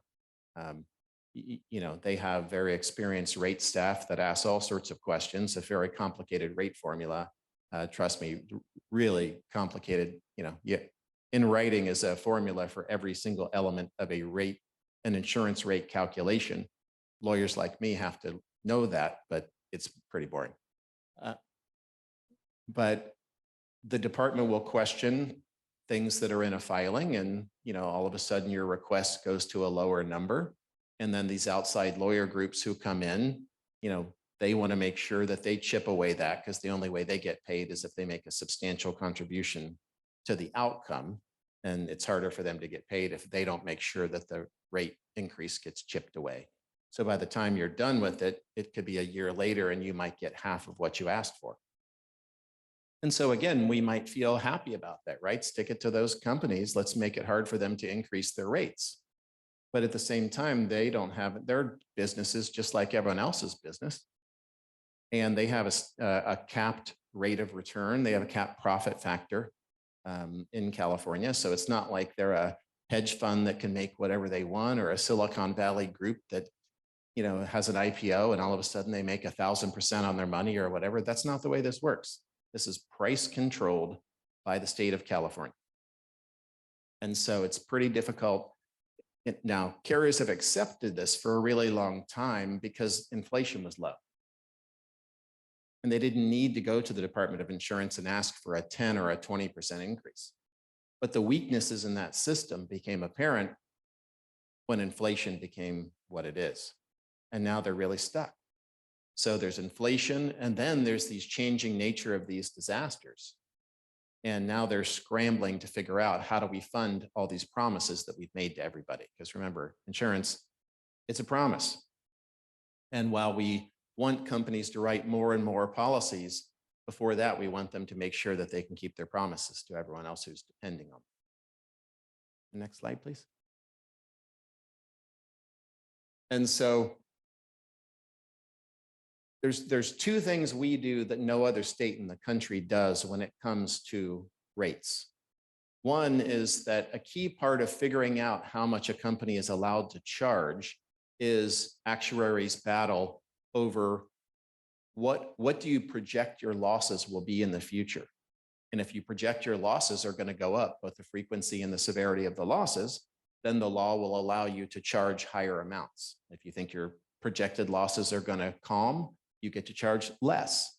Well, in California, for wildfire, the way you project your losses is the state asks you, well, how much money have you lost over the last 20 years to wildfires? And whatever that amount is, just take the average amount, the average yearly amount. So if you lost a total of $20 million in the last 20 years, the state will allow you to build $1 million of premium into your rate filing. And then we look at them and say, but I thought we all talk about how we're in a changing environment now. So why is my experience from 20 years ago in any way relevant to my current loss projections? Shouldn't we actually project looking forward based upon the hazard that we see? Well, that's what we do for earthquake insurance. So it's not as if this is against the law to look forward instead of backward. When earthquake insurers file their rate filings, the state says, well, what's the proximity of the homes you insure to a fault line? Don't you think that should be relevant for projecting a loss? For wildfire, you're not allowed to do that. You're not allowed to say, well, I've got a lot of homes in Tuolumne County, and that's a place that's about to blow up. That doesn't matter under our current rules. They just say, well, how much have you lost over the last 20 years? We're going to base your forward-looking projections based on that. And we say, well, that doesn't make any sense. Shouldn't we be able to do just what earthquake insurers do for wildfire? Or more importantly, what every other state in the United States does? We're the only one that says you have to look backward in order to project your future losses for California wildfire. We think that's silly. And so we have asked for years and years. And I've begun to think I'm not a very skilled advocate because the state keeps telling me no. But I firmly believe that we have to account for the changing nature of the weather patterns that we're in now. And that should be relevant in projecting losses, not talking about the losses of 20 years ago. The second item is what's called reinsurance.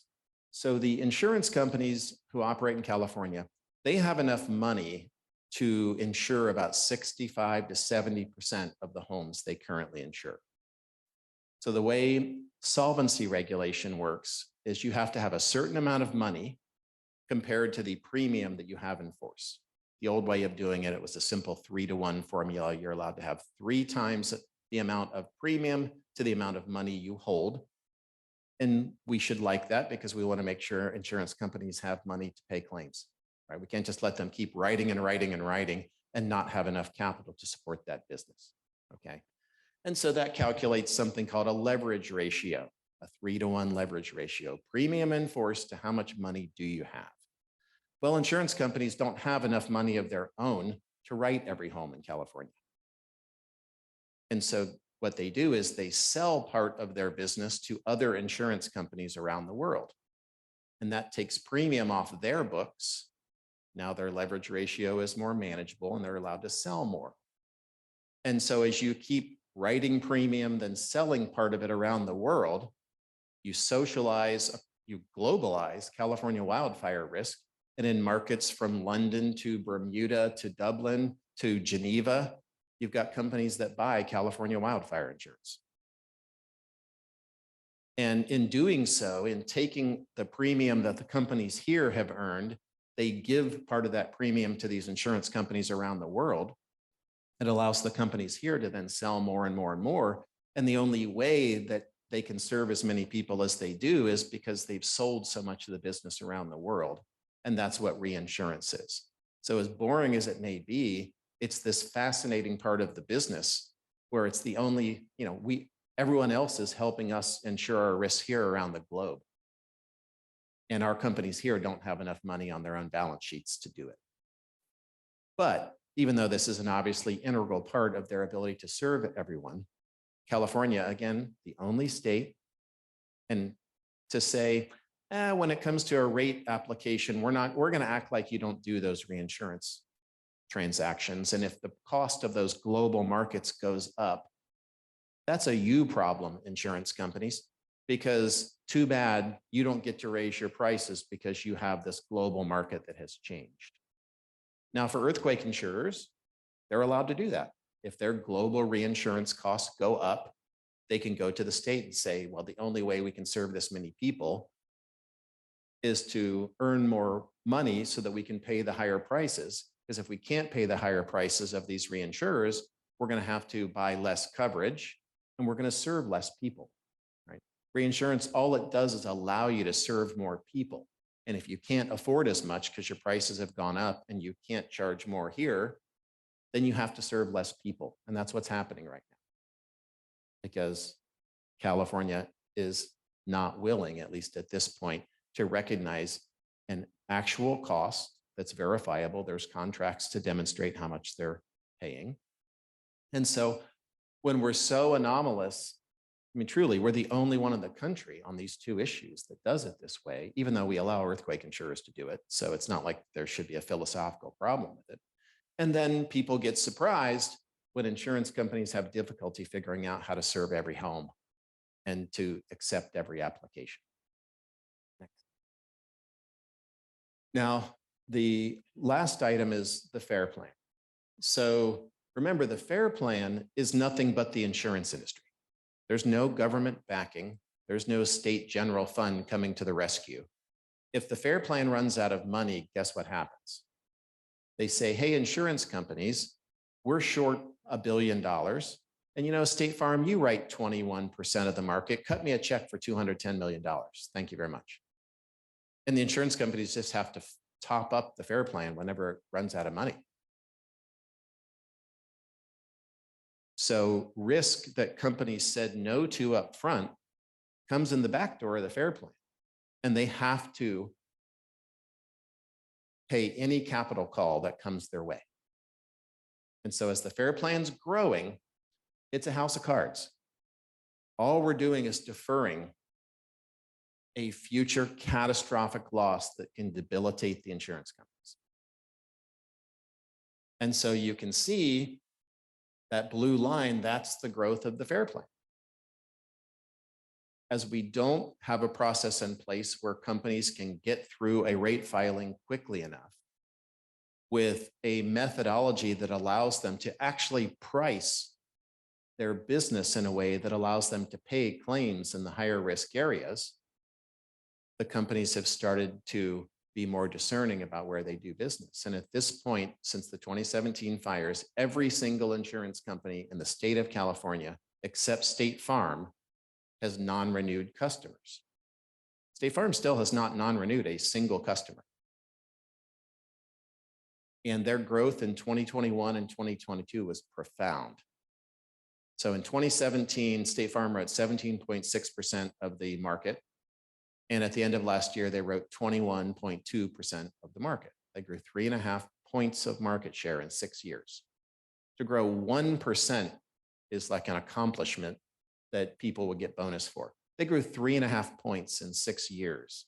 And guess what? When they finally had to stop writing new business, they didn't say we're stopping writing new business in wildfire areas. Because remember, we go back to the leverage ratio. They ran out of capital. You only have a certain amount of capital. And when you sell more premium, you hit your limit in what you're allowed to keep selling. And for State Farm, I mean, most people don't think about this when they see the fun commercials and everything where you see that word mutual. Mutual means that they're a co-op. The majority of insurance sold in the homeowners market in California is sold by companies that don't have shareholders. So I hear lots of criticism, oh, these greedy shareholder-owned companies. That's not even true. The majority of business sold in California is not by shareholder-owned companies. That's what a mutual is. It was an agreement of people to come together and put their capital up and protect the community. So State Farm Mutual, Liberty Mutual, Nationwide Mutual, these are co-ops. Right? So they can't go out and raise more money. When they reach the limit of what their capital can support, they can't write more.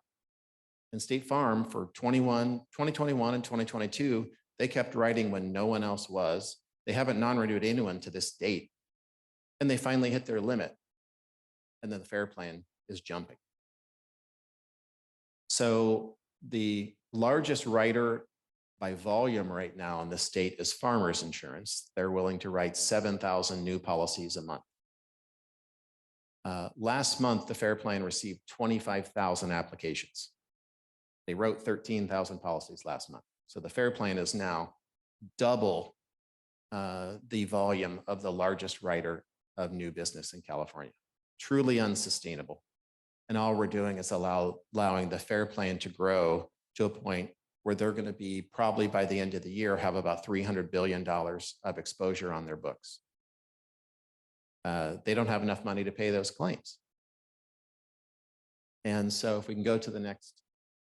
And so these are just scenarios of different events that could occur across the state based upon the FAIR Plan's current concentration. You know, in Lake Arrowhead, you could have a $7 billion event. Well, the FAIR Plan has about $2 billion of claims paying capacity, right? So you could have $5 billion where they say, hey, insurance industry, how about you top us up? For small companies, this is a mandatory assessment they have to pay. For small companies, that will impair them and potentially bankrupt them. For the larger companies, they can pay it, but now their capital is depleted. And what happens when your capital goes down? You're not allowed to have as much premium in force. So then you have to start non-renewing hundreds of thousands of homes. Right? So sorry to be a bummer, but that's how bad things are. And so the point is, we don't have a mechanism in place right now that protects against a huge FAIR Plan assessment. If it comes, if we think things are bad now, if it comes and these carriers have to give all this money to the FAIR Plan, and remember these carriers, they're going to be paying money out of their surplus and they never collected premium for any of those FAIR Plan claims.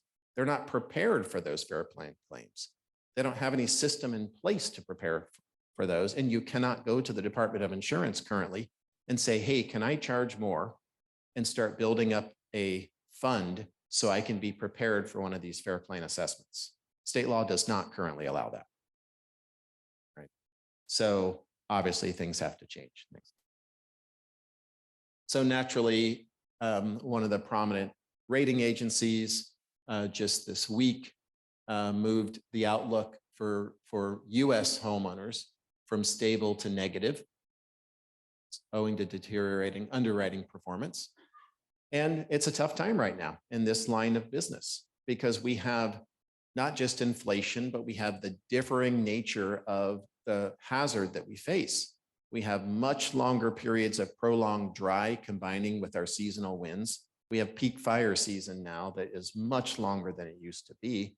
And the potential for these massive wildfires that as much as we all should harden our homes and do defensible space and, you know, Roy's staying with me this weekend, so I didn't want to be embarrassed about the 5-foot zone around our house on Sorcerer Woods. So I did a bunch of, you know. You did well. He pointed out a couple trees that are problematic. But as much as you do those things, they're not going to stop a massive fire that comes in where, you know, obviously we should do these things, but there are certain things that it's crazy to think that's within our control to stop a fire from taking your home. So maybe the last, and tell me if I'm going too long. I won't get into mitigation just because they talked about it so much and I know we're almost at 3. Maybe the next slide, Heidi, if I could. And one more, sorry. Okay, so the big news this week was that Governor Newsom issued an executive order urging the California Department of Insurance to take swift regulatory action to expand choices and stabilize the market, to have a better rate approval process, the issue I was talking about earlier, stronger FAIR Plan, of course, and to do it quickly. The reason why the governor of the state couldn't direct the Department of Insurance to do that is because we have an independently elected insurance commission.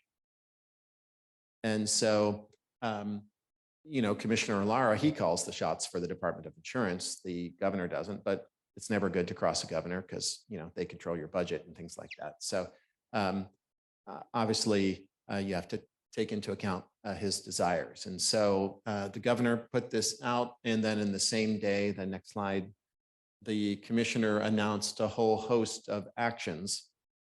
And, there was a fairly lengthy negotiation at the end of legislative session this year. The state legislature just ended last week for the year, and they don't come back in until January. But for about a month, there was a pretty robust negotiation among the governor's office and the insurance commissioner's office and the Senate leader's office and the Assembly Speaker's office. And they would bring in folks to ask them questions, but ultimately they were trying to figure out, could they come up with some sort of legislative package at the end? And the politics of it were just too tough. And so they weren't able to come through with that. And so this just 2 days ago, the commissioner came out and announced in response to the commissioner or to the governor's executive order, the commissioner's plan for moving forward. And the heart of it is that the commissioner has said that the state is open to allowing insurance companies, wildfire companies, to make filings using these costs I talk about, the reinsurance costs and forward-looking modeling, but only in exchange for that rate filing has to demonstrate that the company is going to write in high-risk areas and not just low-risk areas. So it's a give and a get situation. If companies want to use these tools that we think are ordinary tools because they use them everywhere else, there's a price to that. And it's that the company has to really think through and demonstrate how their market share in distressed areas, and we don't know what this definition is going to be yet, but the state's going to come up with a definition of distressed areas so that whatever a company's statewide market share is, let's say they write 10% of the statewide market, then their market share in these distressed areas has to be at least 8.5%. So it has to be 85% of their statewide market share. And if a company can't do that, then they're not going to get to use these tools. And then another element is that the company has to outline its plans for depopulating the FAIR Plan. And there is a clearinghouse program in the FAIR Plan right now where in theory, a company can go shop and say, well, there's a lot of good business in here. I want to take it out. They're just starting to implement the clearinghouse program. So it's kind of clunky right now and it needs to be fixed. But ultimately the burden's going to be on the companies as part of these rate filings where they want to use modeling and reinsurance in their rate filings. They're going to have to also show the Department of Insurance, this is our plan for taking people out of the FAIR Plan. And so, it's not something the companies love because they just want to be able to use these tools because they think it's normal. But the answer from the state's no. You only get to use these tools when we know you're going to do a rate filing that helps people in high risk areas. And so the next step is the commissioner, he has to do these regulations for the terms to allow companies to use the forward-looking models instead of the historical losses and to use reinsurance costs and then to define these distressed areas. And that's going to take a while, because it's complicated. I don't know how many of you have ever dealt with state regulations before, but it is really painful. And it takes quite a long period of time. And then once those get done, then the companies, they have to make filings. And is it going to take a year to get those filings through? Right? So I wish I could tell you that in the next few months, things are going to get better, but the gatekeeping items are we have to get these Department of Insurance regulations done. And then companies can start making those filings to start depopulating the FAIR Plan and writing in higher risk areas. But then we've got to get through the rate approval process. So maybe I'll stop there, Barbara. Is that good enough? Great. Thank you, Rex. You got all that right?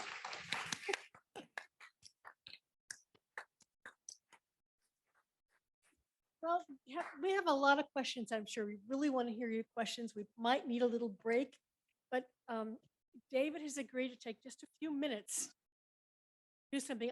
There's no way I could do this. He's going to help us understand this. Just pull it together, connect the dots. What is the significance of this for our area? David. So I promise to make this very short because it's been a long session here. I think to connect all this together, I want everybody to think about the fact that we are, just as the state has just recognize the fact that we no longer have the luxury of only looking backwards at our historical perspective. It requires us to actually look forward and recognize the predictions and the reality of what we're seeing to better inform us as to how to move forward. As many of you are probably aware, the design committee here at the Sea Ranch is actually updating their records. And the fact is, they have to look at some realities of where state regulations are going. The public resource code that is overseen by the Board of Forestry and Fire Protection dictates all the fire safety regulations in the state. Part of the process that they are going through right now is to incorporate the 0 to 5 foot zone into the regulations. That regulatory package has been in place for a long time. You can't have, it dictates what all your defensible special measures are that you've all known about for a long, long time. They've been around for decades. But the science is so clear on how some of these newly discovered exercises, such as the 0 to 5 foot zone, can dramatically reduce ignitions of structures, that they have made that regulation so that the board is required to put that into place for new construction to begin with. But within 12 to 18 months after that goes into place, it will become retroactive to all existing structures also. You have to understand the significance of that. It is very rare for the legislature to ever pass a law that becomes retroactive, extremely rare. But because it is such a well-documented and defined measure that we know will save property and lives, that they are making it retroactive. And the design committee invited me to talk to them yesterday to actually talk about those very issues and how that can be incorporated into the new design guidelines. And so those are the things that are coming. They're trying to be proactive on this and look forward at what is coming and being able to be more successful in phasing this in, because it will be required in just the next 2 or 3 years. The board's already been dealing with this for 3 years now, I think, when the legislature passed that ordinance or that legislation, but it's that difficult. So to tie this all together, I simply boil it down to 2 choices. You can choose to continue doing things the way you've always done, looking at things the way it is today.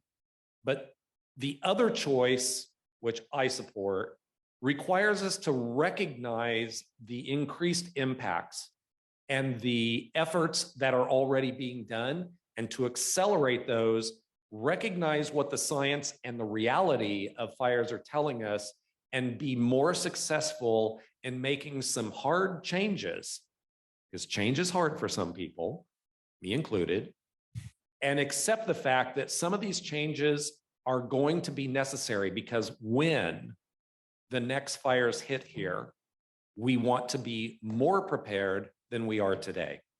And those are our choices. With that, I'll turn it back to Barbara.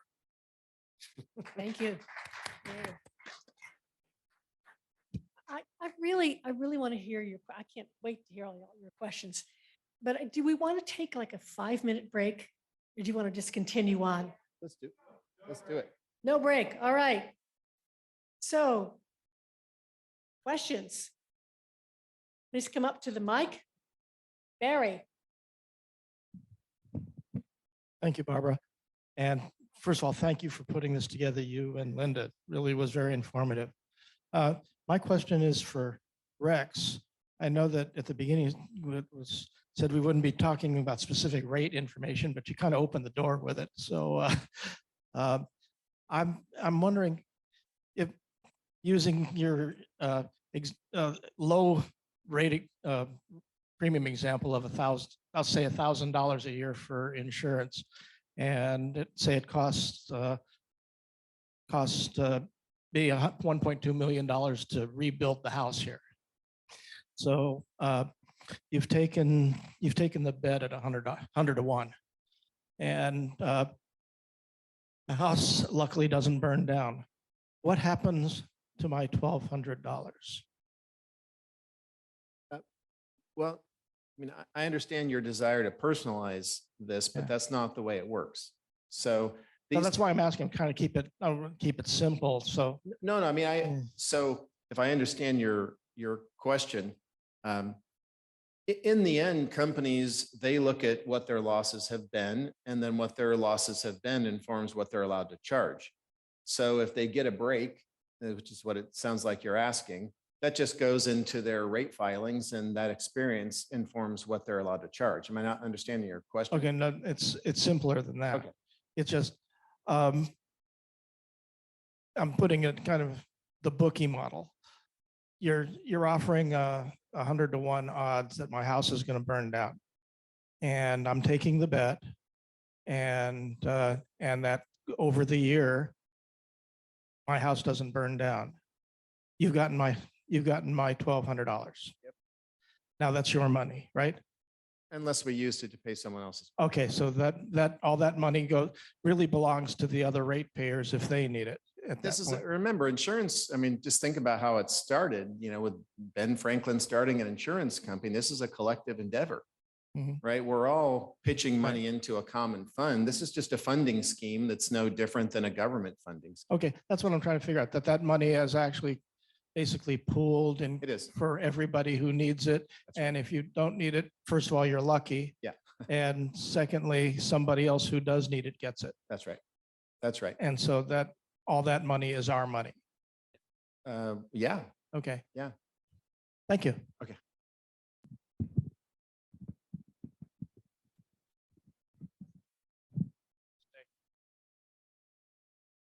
Barbara, thank you for putting this together. Thank all of you for coming today. You have put the line in the sand, as far as I'm concerned, for the Sea Ranch, the board. We can't have the noise anymore. We got to get real here. So thank you for eloquently putting that out there. I know we're talking about the FAIR plan, but for a recently dropped insurer in San Francisco, not here, the other side of that is mortgages. And we haven't talked about that. If you don't have insurance, your mortgage company is going to push back. So this is going to have a ripple effect Oh, yeah. in our real estate in California. There's no doubt.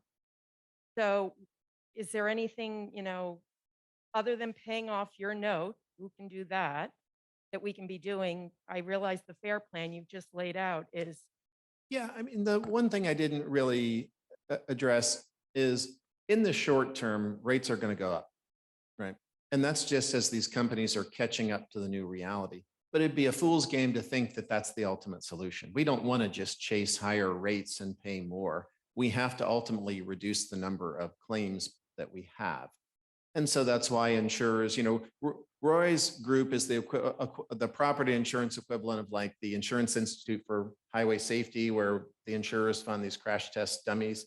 The insurance industry spends millions and millions of dollars trying to advance the state of the science around loss. And ultimately, in the short term, while we're all going to be paying more, there's no doubt about it. In the end, we have to figure out what's a community consensus on how we stop these devastating fires. And that's going to be some really tough decisions about fuel loads around communities. And we're not going to like that discussion. Certainly don't think from, my only 5 years of being here at Sea Ranch, I don't think this community is ready to have that discussion yet. People are going to lose their minds, when we start talking about what it's going to take.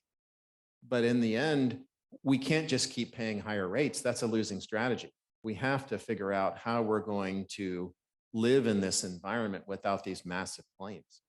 Well, and as we know, PG&E is going to be increasing our rates. So here's to community solar, Sea Ranch.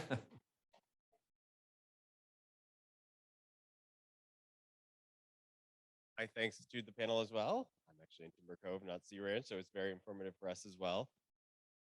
Thanks. I was curious, you mentioned some of the analytical tools the insurance company has used. You've been in the situation of being dropped by an insurer, trying to get reinsured, being on the FAIR plan, coming off the FAIR plan, Yeah. doing the whole rigmarole.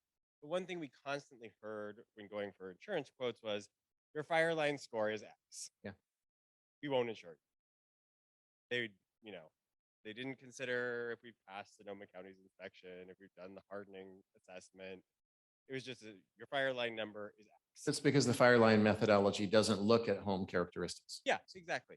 So, we're curious of how they're leveraging analytical tools like Fireline. Yeah. What can homeowners do when, go to them and they say, every insurance company you call, they say, oh, your Fireline score is X, sorry, we're not interested.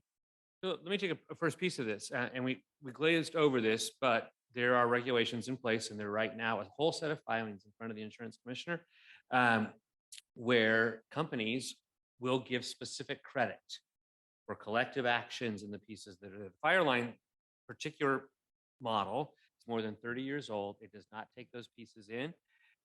Last year, the insurance commissioner approved another model, one called Zesty AI or a Z-score. There's a couple more that are coming online. I do think that the level of sophistication, these folks, these companies are investing in this science. They want to put it into work. And they then have to get approval from CDI to even use them. And so there is a backlog in those kinds of places. I am confident that, I don't know how confident I should be.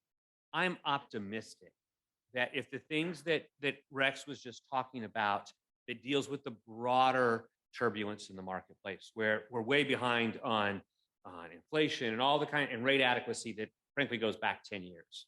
If over the next year and a half that settles down, there will be a laser focus on both a combination of parcel and community-based wildfire pieces, and you'll get to see it. And what I've been urging our members to focus on is how frustrating it can be for someone who does everything right on their home, and yet they still get non-renewed. And then when they ask, well, what else can be done? We don't really have a good answer, right? Because we might say, well, you have too much fuel around your community. And then a community would say, well, we know, that's why we moved here. We don't want to change that, right? But I would suggest that that's now. And as Roy just explained, it's not just Zesty, it's not the Fireline score. Those old models are going to go away because the new rate filings, the new executive order that's now 2 days old, and the new guidelines that the insurance commissioner is putting forward, that means that moving into the future, there's a lot of companies out there that are creating some amazing software.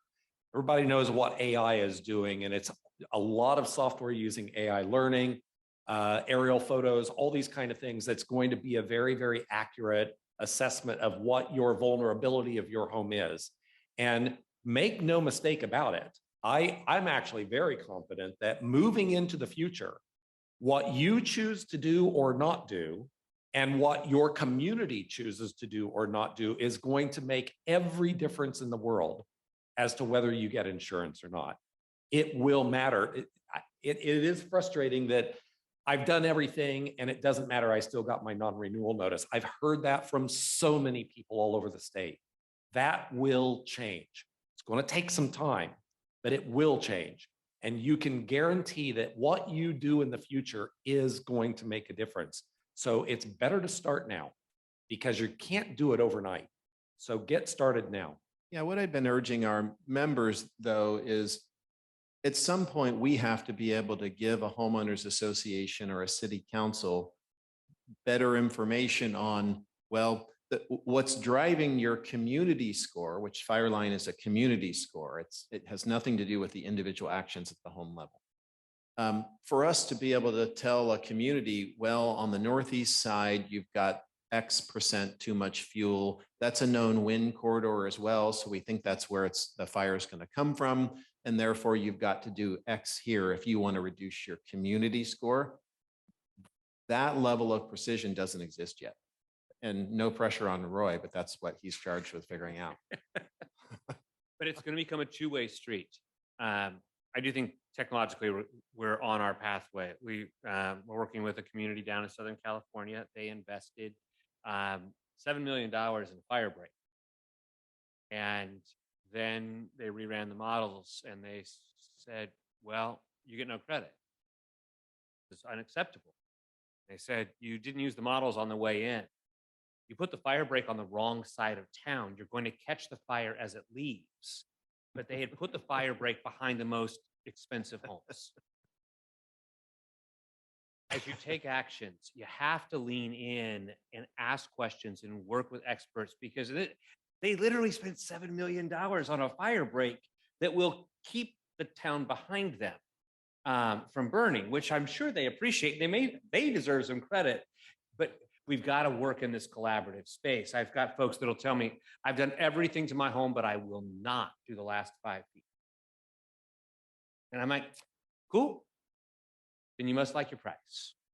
I can't do it. The HOA won't let me do it. I think this is this place where it has to be a two-way street. What does the science tell us?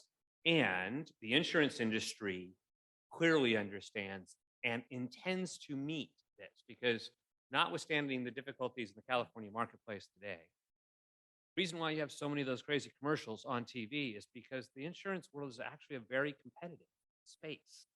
They fight for good risk business all the time. If you can move yourself into good or better business, people will compete for you. Thank you. Hi, I have two questions. One environmental and one, I guess, structural. The environmental one, particularly north and south of Sea Ranch, literally within a half a mile of the coast. A lot of people, myself included, live in the middle of a forest, very dense, but it's very wet. I've got moss hanging out of the trees. Why should I be in the same high risk zone as someone over the ridge? Whereas it'll be 75 at my house and 105 at their house 2 miles away. That's one. The structural one, I've often thought that, well, there's now a requirement, as you guys know, of putting sprinkler systems internal to new construction. Should it include under the eaves or next to on the side of the house where it will get right down to where the ember zone is? Thank you. So I'm going to give you a very short answer to the environmental that deserves about 20 minutes, but let me just give a point on this, because I do think the models are getting more sophisticated to be able to differentiate. And with climate change, I cannot make the assumptions that the last 10 years worth of fog and the like will play out in the same way. We're particularly concerned about high winds. And at the point, even in a damp environment, high winds, if there's dead stuff in those spaces, it is of concern. But each little biome is different. And so without being in each one, that was difficult. Let me speak though about the sprinkler side of the equation. We're about to do some testing on this next year. There's a lot of people asking questions on it. The early work on it is not promising, and here's why. Inside your house, it's not actually designed for every sprinkler to go off at the same time from water pressure. It's 2 heads that are heated in that kind of way. If it's on the outside of it, will the power be turned off? And so will it be able to activate?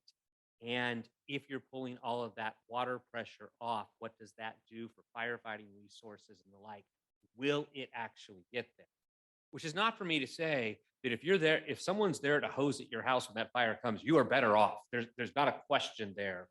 But do you look at the eve piece? What do you do for that external sprinkler? It's an interesting pursuit. The early pieces of it don't make it feel like a silver bullet.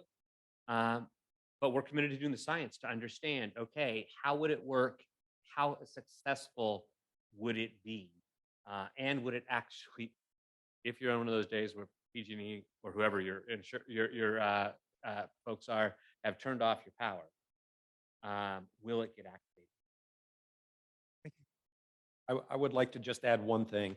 The mention about the environmental issues, the description that you gave of the humidity and moistures and things are on any given day. But we all know that there are windows of opportunity that humidities go down, temperatures go up, winds increase. In those conditions, we've seen even some of the perceived normal wettest areas existing, including the redwood forest up in Mendocino and Oregon and such, that turn into catastrophic fire events because the ignition occurred during that critical window when those normal daily conditions go away and everything flips. And now you have dry conditions, low humidities, high temperatures, high winds, and those conditions change. And fire will act accordingly. So it doesn't happen very often, but when it does, and if you get an ignition source during that time frame, everything is different. So you have to keep that in mind. Lahaina fire, I think, has been really instructive for us on this. Starts out in a grass fire area, and people said the wind won't blow this way. It's going to blow into a damp, kind of vegetative kind of place. It won't play that way. And historically, the winds don't blow that way. That's all true. And they create their own wind. This was a good forum, Barbara. I want to make sure we get people who are joining us on Zoom, get some of their questions also, but go ahead. Okay. Paul. In terms of, this is for Rex, you're dealing, were there actuarial odds or was it just straight experience on these insurance claims? I mean, were they, because I know the actuarial, that takes a long time to work through. Can you say it one more time? I want to make sure I understand what you're. Well, I worked as a student in an actuary office one summer, and You know how to party. they were never mind. I was glad I went back to school. They are so intricate. So but you're dealing with real claim experience. So are the odds shifting when you go back and look at the data? Well, so the current methodology, for a company, it's just when they project their forward losses, they just look at what their losses happen to be over the last 20 years. And obviously each company's experience is going to be different because there may have been a reason they didn't write insurance in a certain area, so they didn't suffer a big loss from a fire that everyone else did. And so then at that point, you're dealing with sort of a projecting forward based on the vagaries of that particular situation that's not really scientific at all, right? And instead, I just think it would be a normal thing to say, well, I've got this port now with modern computing, you can have a model that says, well, here are the 10,000 homes we currently insure. This is how many are close to a hillside. This is how many are close to vegetation. This is their roof quality. And you can actually take home characteristics and mitigation into account now when you're projecting forward. Whereas in the past, you don't look at mitigation at all. There's no benefit to mitigation that comes into your loss projections. Well, I was just thinking in terms of how long it would take them working with the odds as opposed to claim experience. Power of computing right now makes those pieces much faster. And speaking of power, are we all registered to vote? That's how we're going to make the changes. And I have forms over there.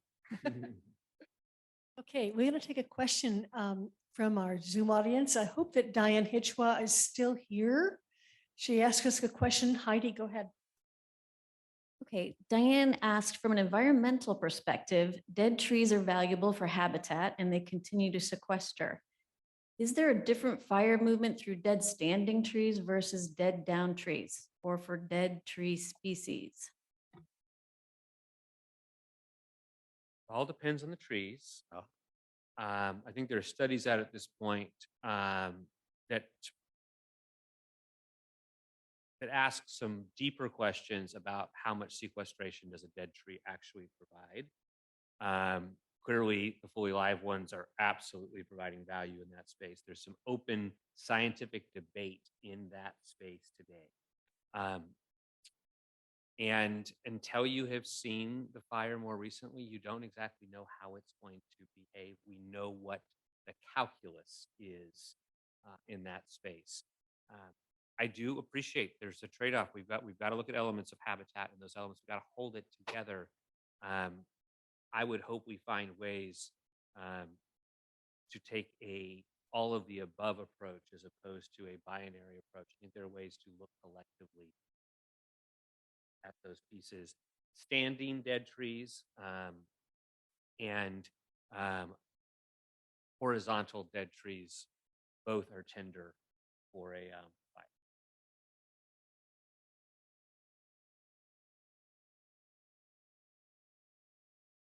I want to thank you for the microphone. Okay, sorry. My name is Phil Copeland. One of the things I needed to clarify, I heard you say regarding the 0 to 5 foot safety zone around the house, that someone say within 18 months, the ranch will have to enforce that. Yeah, the question was whether or not he had heard that the 0 to 5 foot zone may be required to be enforced within 18 months. The fact is, I don't know yet. That all depends on how soon the Board of Forestry passes that new regulatory package and makes it official. They are currently still going through public hearings and commission. They've got committees that are going through and still advising them. And so they haven't finalized what the final language of that will be. What the legislation dictated them to do was to, once the regulation becomes effective, and this is covering the entire state for state responsibility area, which is, that's what this is unincorporated private lands. And so that becomes effective on new construction initially. And between either 12 or 18 months, is it 12 months? Because I would think the initial legislation said 18 months. And because we keep seeing things getting worse, I think it is now that after the initial regulation goes into place, it comes effective for all new construction for anybody who pulls a new permit after that. And within 12 months after that regulation takes place for new construction, it will then become retroactive for all existing parcels across the state.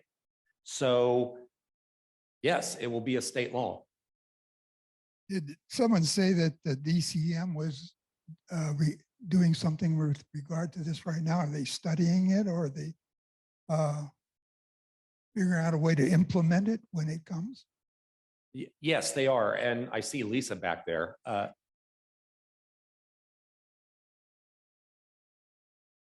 Oh. Now let Lisa answer this. I don't want to. We were so fortunate to have an hour of Dave's time yesterday at our design committee meeting.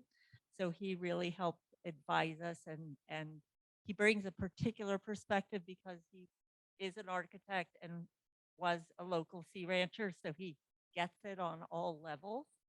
And I would just say, just as they spoke to how in 2008 they enacted the Wildland Urban Interface Code, which is in effect now, there's nothing in our design rules that would prevent you from meeting the requirements of the Wildland Interface Code. There will be nothing in our design standards that will prevent you from meeting the requirements when they are enacted of this new legislation. I can guarantee you that. However, I will say, and the thing they didn't clearly get into today, basically because of the time limit, is that with the exception of the zone 0 area, the 0 to 5 feet, meeting the requirements of the Public Resource Code does not mean you have to clear cut your property. So it's going to be that nuance of how we provide fire safe situations around your homes and still maintain what it is that we love about the Sea Ranch. And so that is going to be our job, is to figure that out. And we, again, had a very thought-provoking conversation yesterday. And it's the beginnings of what we will be incorporating into our new design manual update. I'm going to defer to the fire people. So right now, the 0 to 5 is being debated by the Board of Forestry. There are a couple variations on it. But if they follow what the legislation says, nothing combustible within 5 feet of the structure. And there's some nuances they're working on related to overhang. Is it 10 or 15 feet up? Do you limb up? There's all kinds of nuance being worked through that I know would have a particular need and meaning here. But particular as it's up next to the house, 5 feet, nothing combustible. The last 5 feet of that fence needs to be non-combustible. So That also applies to decks. In a moment, sir. That will also apply to decks, which we think is going to be one of the more impactful things that we're going to have to address. And of course, vegetation. So under the regulation on decks, at least the proposals that are there, the deck is ostensibly viewed as part of the structure. So decks are allowed. They have, if they are up, they need to be wrapped in a mesh so that embers can't get underneath. And the 5 feet then begins from the edge of the deck. Is the way that the pieces are working. I know you were asking about what's allowed today or not. So I will tell you that as projects are crossing our desks in design review, we are in fact advising people not to do things that will violate this upcoming code. If you want to put in applications now for addressing these things, we highly encourage you to do so. So let's just take a moment here. I'm gathering you're still here because you still want to hear more questions and answers. Should we go a little bit longer? Well, I know we're way over, but yeah, I want to answer more questions if we can. There's also another question online that I'd like to have answered. So, I've got about okay. 5. Hmm? 5. You've got 5 before. Okay, 5 more minutes. Okay, Heidi. Okay, I'm going to combine a question from Lori Mack Ingram and Lynn Theismann. It's about rates, which you did speak to, Rex, but just to circle the wagons on this. My insurance went up 623% last year. How is that allowable from the insurance commissioner? And then the analogy of Two Fish increasing their prices on a muffin from $2 to $3. It's very different than a rate increase of $1,500 and then going to being dropped, and then you can only get insurance for $8,000. In a comparison to the health insurance industry, which their charges are certainly more reasonable, their increases. Yeah, there's a bunch in there. The first example of 600% increase that will not be through an admitted insurance company. So I'm guessing she got something through a non-admitted insurance company that's not rate regulated. So you can do business with a company like Lloyd's of London, and the transaction is technically under the laws of London. And they're not, of course, subject to California's laws.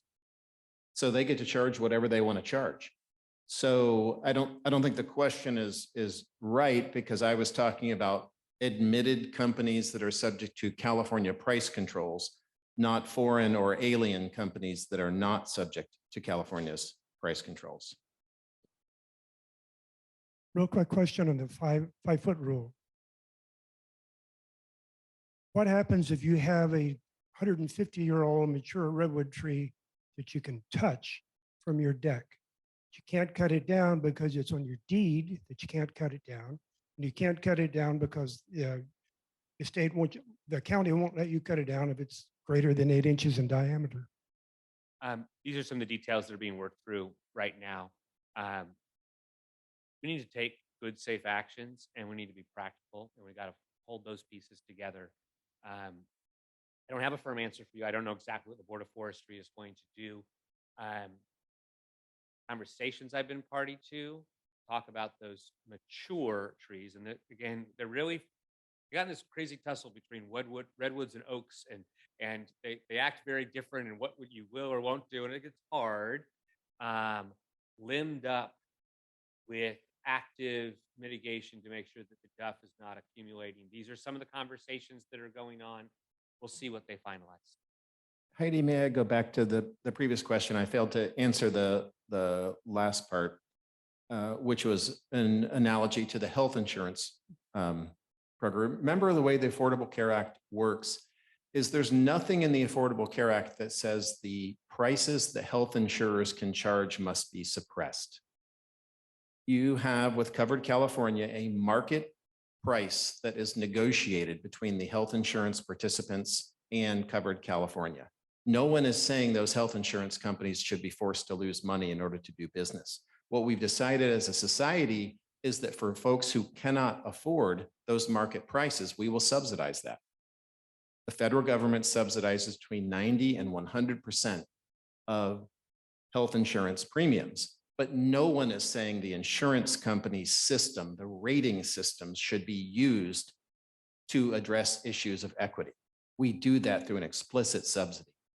So the question, I hear where she's coming from, and I assume she and I will not be on the same page, but the notion that we should make companies lose money at the same time that we expect them to continue doing business, that's unrealistic.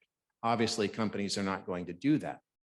And if her suggestion is that taxpayers should pay the premiums of home insurance companies, she should say that.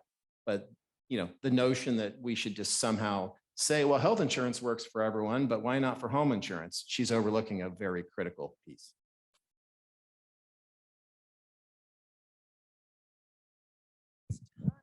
Thank you for staying with us all this time.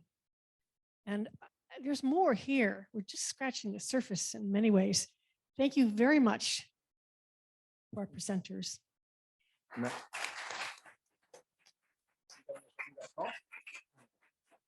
So I would like to just add these questions and ask of you what you'd like to see happen, where you'd like to see this go. I've been involved with 2 years. I want to get on to some of my other passions.